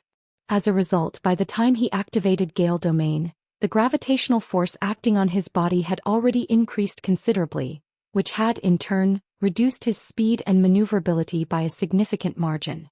This time, though, as he had activated Gale Domain almost as soon as he arrived in the legacy land, he was able to fly at nearly double the speed he had before. In the end, he managed to reach the nearest cliff in just 15 seconds, with a lot of flight time, one remaining. Break. After arriving before the cliff, Faux immediately executed Light Shadow at it. Boom. An explosion rang out as rubble went flying. However, to Feng's surprise, the Phantom Greatsword had only managed to carve out a single tear the size of a human adult, barely enough for one person to stand in. Light Shadow's power was actually reduced this much? Feng frowned at the tear in the cliff. The power of Light Shadow was much weaker than he expected. He had given his all in that attack, yet it had barely reached the intermediate rank Tier 4 standard. Had he used such an attack against the infant Black Dragon's Dragon Breath, he definitely would have ended up dead. However, Feng did not dare to waste time. Quickly, he executed Light Shadow against the cliff once more. By the 8th time he executed Light Shadow, Gale Domain finally expired. Fortunately, he had managed to carve out an adequate foothold for himself. With this foothold, he should have enough space to dodge and block the infant Black Dragon's attacks. However, when Feng gazed down at the bottomless abyss, he could not help massaging his temple. Although his current situation was much better than before, he still had massive problems to deal with. Setting aside the 3 infant dragons, just the fact that he needed to carve a path down the cliff was already a huge problem. Each use of Light Shadow only allowed him to carve out a small hole fit for one person to stand in. The hole was also only 1 meter deep. However, by his estimates, he needed to descend several kilometers to reach the area where he had seen the legacy fragments. In that case, he wouldn't be able to reach the legacy fragments even after executing Light Shadow for a month. Although he could increase the destructive power of his attacks by using Berserk skills. Berserk skills were meant to save his life. They should not be used unless absolutely necessary, especially in this godforsaken legacy land. There were simply too many unknown dangers here. If he used up his Berserk skills too quickly, he would definitely die when a truly dangerous situation popped up. It seems I have to find a way to increase the power of my attacks. After giving the matter some thought, Feng concluded that this was his only option. Using summoning tools was impossible while inside a legacy land. Players weren't allowed to summon their personal guards here. In such a situation, the only way he could reach the legacy fragments as quickly as possible was to raise the raw power of his attacks. However, such a feat was easier said than done. The mana technique Light Shadow was currently the strongest move in his repertoire. Even bronze combat techniques could not hold a candle to it. However, if he simply relied on Light Shadow to carve a path down, he wouldn't reach the legacy fragments even if he tired himself to death. He needed a qualitative improvement to his raw power. If I wish to increase the power of my attacks, aside from breaking through the limits of my mana body, the only other option is to improve my mana technique. Without any inspirations, trying to break through the mana body's perfect state is utterly impossible. In that case, I have no choice but to try to master the second sword, Holy Devour. As Feng sensed the mana surrounding him, an idea struck him. Although the environment here is extremely harsh and the density of the mana here is close to 0, my brain doesn't feel any discomfort. The environment here is roughly similar to that inside the Legacy Gate. Could the environment here be created for the purpose of helping players learn mana techniques? Having thought up to this point, Feng felt that there was a high possibility of his guess being correct. Legacy lands were termed as such because they provided guidance to their challengers. They weren't created to extinguish all life. Meanwhile, in low-mana environments, players would have an easier time not only sensing the mana flowing within their mana bodies but also training in mana techniques. This was because the ability to control one's mana played an important role in executing a mana technique. And in a low-mana environment, players wouldn't have to deal with as much interference from the ambient mana as they normally would, which in turn allowed them to perceive and control their mana better. Moreover, it was important for players seeking to get promoted to Tier 4 to possess an adequate degree of mana control, aside from fully unlocking their mana bodies. After all, the birth of a mana domain relied heavily on a player's ability to control mana. Faux unsheathed the Abyssal Blade and started trying to execute the second sword, Holy Devour. The most important point to take note of when executing Light Shadow was the shaping of mana. The complexity of the technique involved in doing so could inspire despair even in peak experts. Only domain realm experts that had developed their mana control to a certain extent could execute Light Shadow. Holy Devour, on the other hand, required its user to materialize mana. Without sufficient understanding of the operating principle and structure of mana, executing Holy Devour would be utterly impossible. Read latest chapters at Wuxia World. Previously, Faux had not held much hope of learning how to execute Holy Devour while he was still at Tier 3. After all, the degree of perception and control of mana required to execute the technique reached inhuman levels. However, due to the Faux Saint Devourer's soul marks, his perception of mana had undergone a qualitative transformation. In the next moment, Faux shut his eyes and lightly raised the Abyssal Blade with both hands. He then manipulated his mana domain to start gathering as much mana as possible around the Abyssal Blade. After draining all the ambient mana, Faux abruptly opened his eyes and swung the Abyssal Blade at the cliff wall before him.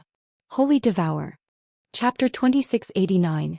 Simplified Holy Devour. As Faux swung down the Abyssal Blade, a bundle of blazing red flames enveloped the magic weapon, causing even the surrounding space to tremble.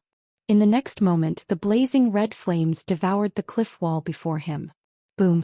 Along with the sound of an explosion, countless stone fragments went flying. Originally, the cave Faux had dug for himself was only the size of a small room. Now, however, the cave had grown to the size of a small house. Moreover, its walls were extremely smooth as if they had been polished. So strong. Surprise flashed in Faux's eyes as he took in the cave before him. He had only been trying to execute Holy Devour. He never thought that he would actually succeed on the first attempt. Although the second sword he executed was many times weaker than the Heavenly Blue Saints version and could even be considered incomplete, the power of his attack was already close to the upper-rank Tier 4 standard. With such destructive power, his efficiency in carving out a path to the legacy fragments should improve by several dozen times. However, just as Faux thought of using Holy Devour once more, his consciousness suddenly wavered, and a stinging pain assaulted his brain. Sure enough, it is still too much for my current self to execute Holy Devour. Faux could not help a bitter smile at this situation. He had indeed succeeded in executing Holy Devour. However, the amount of concentration he had consumed by using it once was equivalent to executing over a dozen bronze combat techniques simultaneously. With such a high consumption rate, he would run out of concentration after using Holy Devour 3 or 4 more times. Moreover, he was able to achieve such a result only because his concentration had reached the Tier 4 standard already. Had his concentration remained at the Tier 3 standard, he would have most likely passed out as soon as he executed the first Holy Devour. However, just as Faux was thinking of how he could further perfect his Holy Devour to reduce the burden on his concentration, a tremor suddenly rocked the cave. Before he could react to this unexpected development, the rubble scattered around the cave suddenly gathered and formed a humanoid golem that was as tall as he was.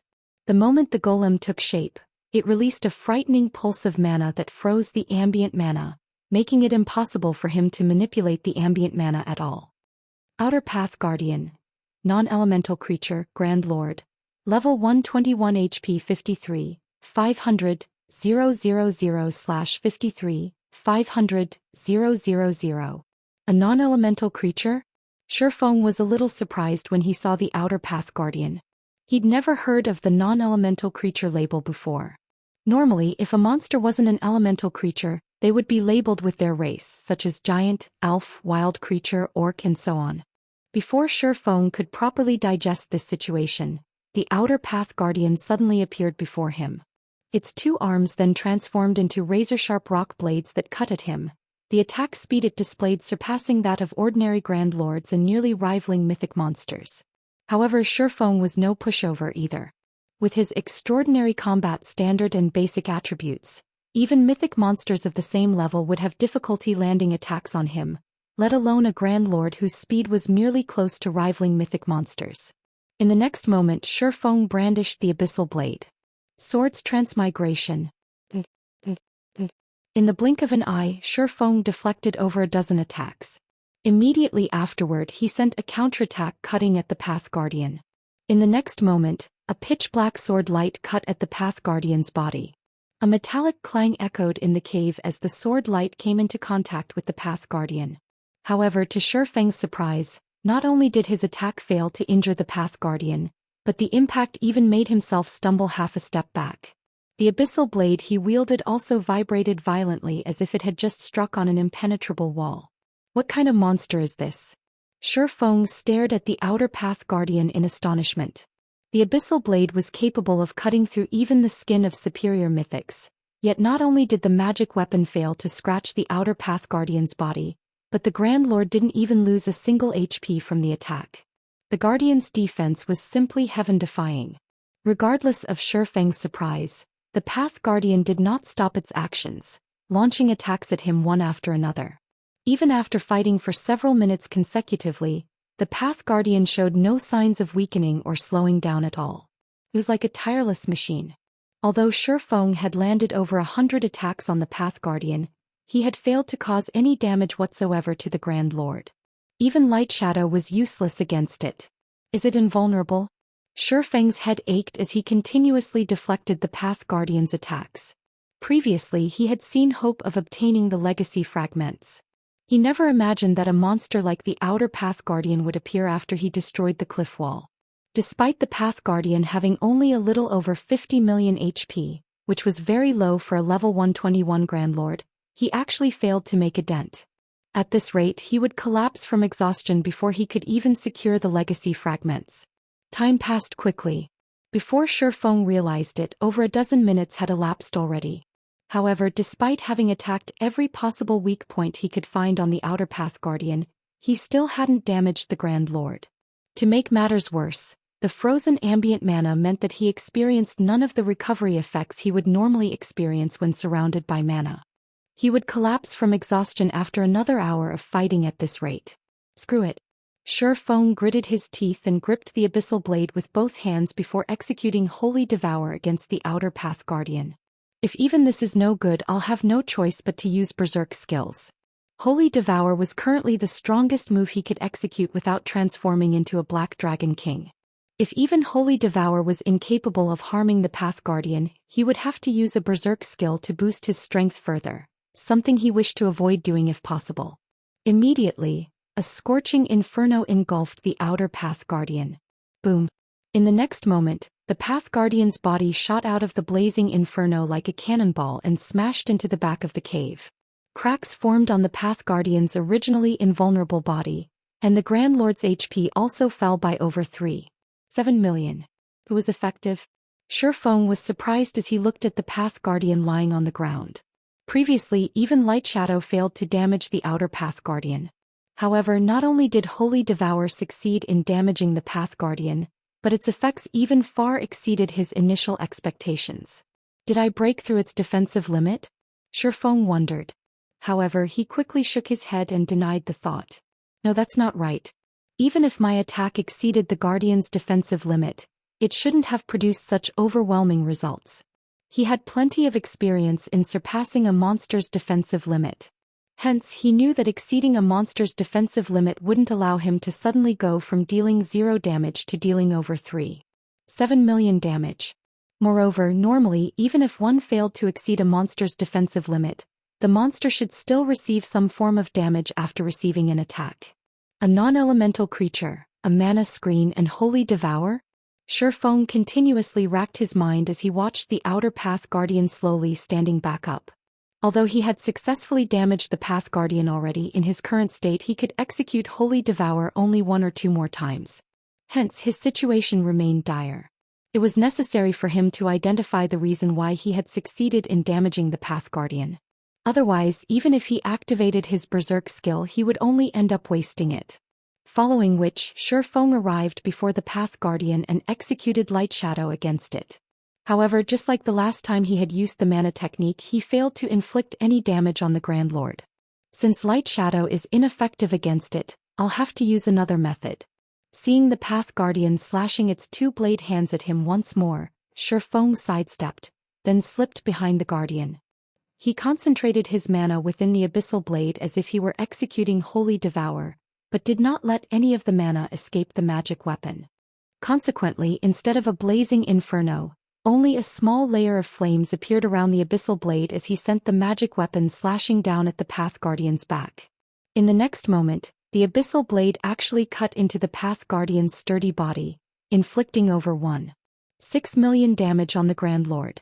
Sure enough, Feng's eyes glowed with excitement at the success of his attack.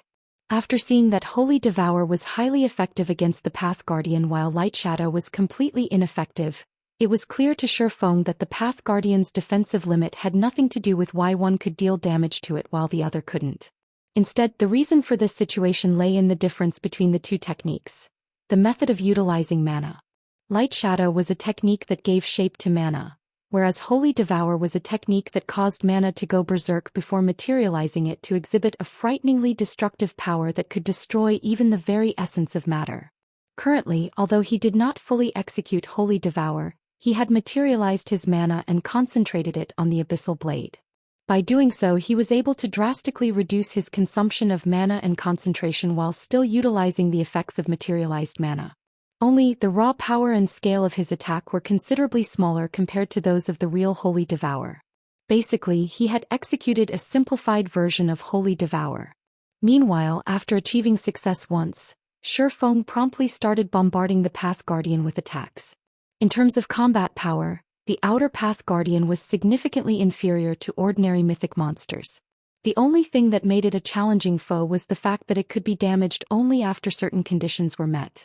However, now that Feng had met these conditions, the Path Guardian's 53.5 million HP was nothing. In less than 2 minutes, Feng had depleted all of the Outer Path Guardian's HP. The Guardian's rocky body then crumbled and scattered on the ground. Meanwhile, along with the Outer Path Guardian's death, not only did Feng's experience bar fill up by a significant margin, but a stream of black mist also flowed into his heart. In the next moment, fragmented images appeared before him one after another. At the same time, a system notification also entered his ears. Read latest chapters at Wuxia World. The system. You have obtained 5 legacy power points. Tier 4 legacy completion rate at 0.5%. When legacy completion rate reaches 85%, you may attempt to activate your Tier 4 legacy. Legacy power? Feng was surprised to see the system notification. He never thought that killing the Outer Path Guardian would actually grant him legacy power. Collecting legacy power using this method would be much easier than trying to descend into the abyss and reach the legacy fragments. Meanwhile, shortly after the Outer Path Guardian died, its body exploded into bundles of light that hovered quietly in midair, expelling all the mana in the surrounding space. Chapter 2690, Unknown Metal Fragments. What a powerful phenomenon. Feng's heart was filled with surprise when he saw the dozen or so items quietly hovering in midair. He had seen many kinds of monster loot before. He had even seen loot accompanied by a holy chant. However, this was the first time he had seen or heard of the phenomenon the Outer Path Guardian's loot created. Currently, all mana within a 50-yard radius of the dropped items was getting banished from the area. Even the mana within his body was rapidly depleting. Right now, if a player with a silver mana body were standing here, they would most likely have lost consciousness instantly from mana exhaustion. Seeing this situation, Feng did not dare hesitate for too long. Immediately, he stepped forward and tried to store the loot in his bag space. However, the instant he touched one of the dropped items, a system notification entered his ears. System. This item should not be stored as it has an extremely powerful repulsion toward mana. Storing it in your epic spatial bag involves a certain degree of danger. Do you wish to store this item in your epic spatial bag? Should not be stored?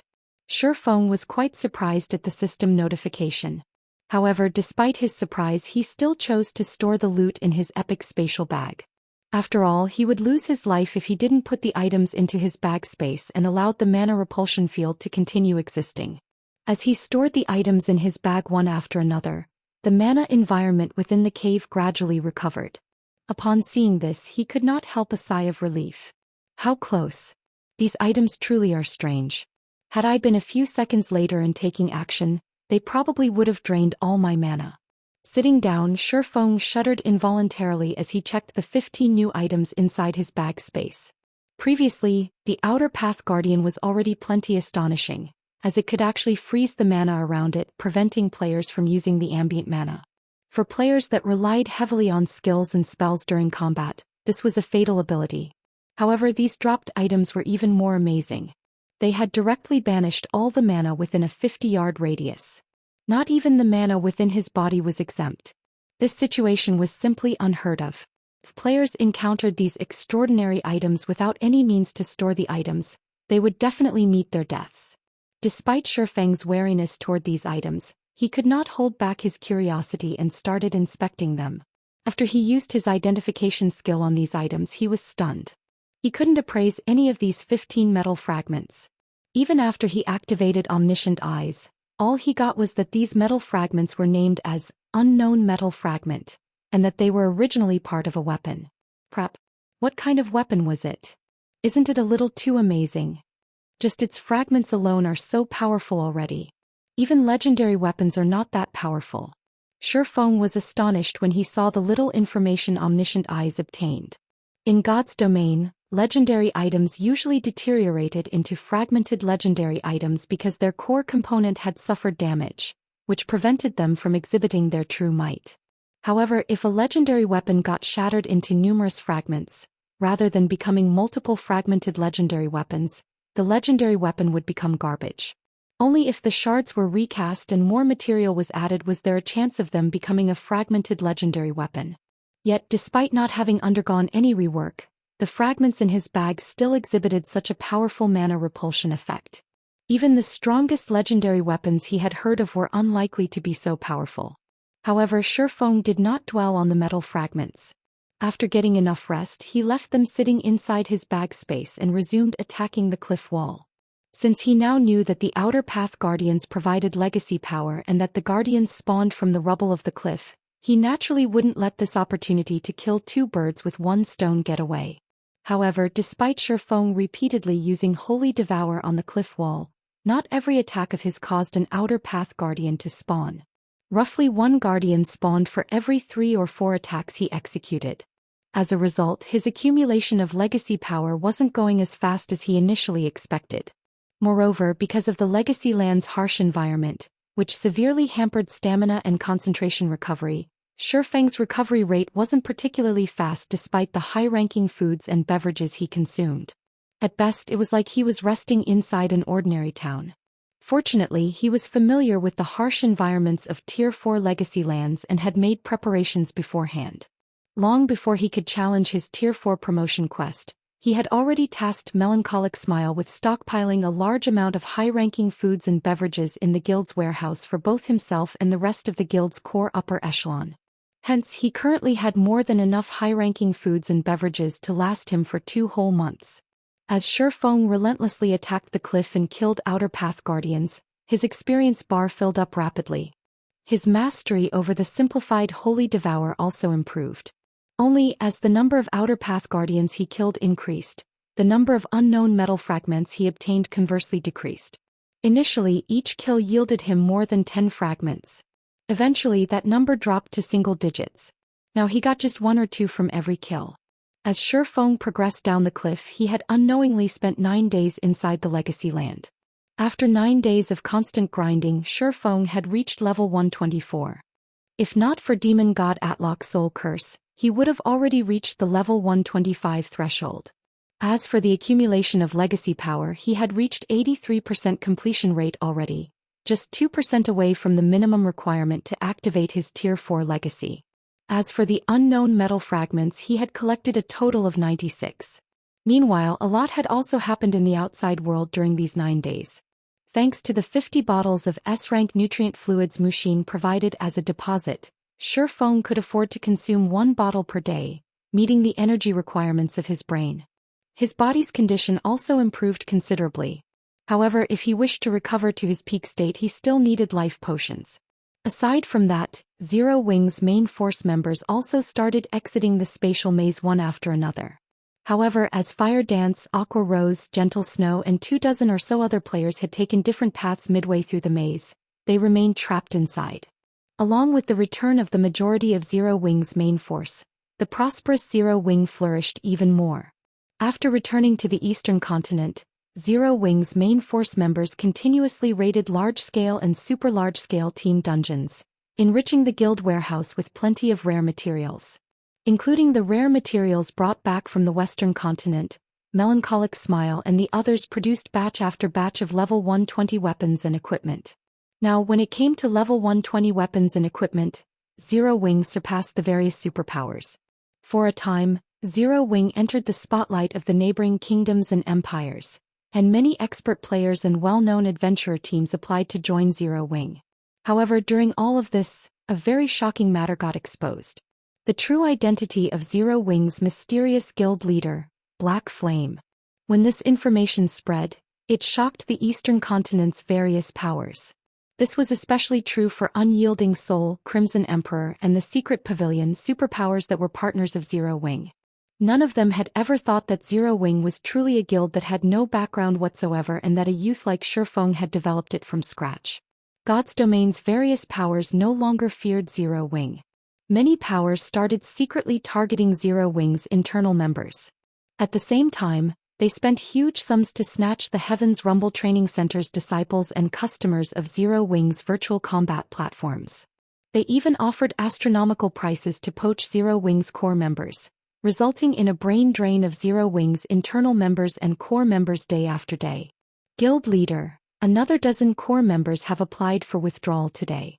In addition, quite a few training centers and dojos disciples have come challenging our training center's disciples, and several of our disciples got injured. Even Master Lei Bao himself got challenged by a mysterious half-step grandmaster martial artist on his way home and ended up suffering heavy injuries. That mysterious expert warned Master Lei Bao that if he remained in Zero Wing, there would be more of such incidents. Moreover, several superpowers have sent representatives to our headquarters.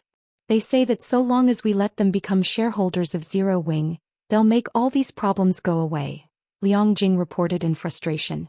However, these still aren't the most crucial matters.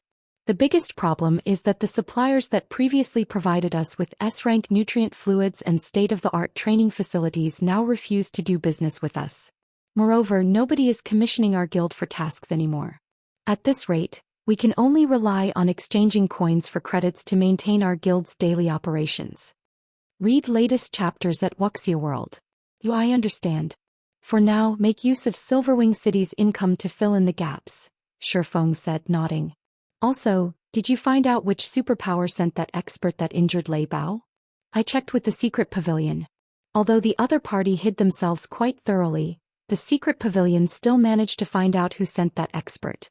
It's Dragonheart Island's War Blood Adventurer team, Liang Jing said. War Blood.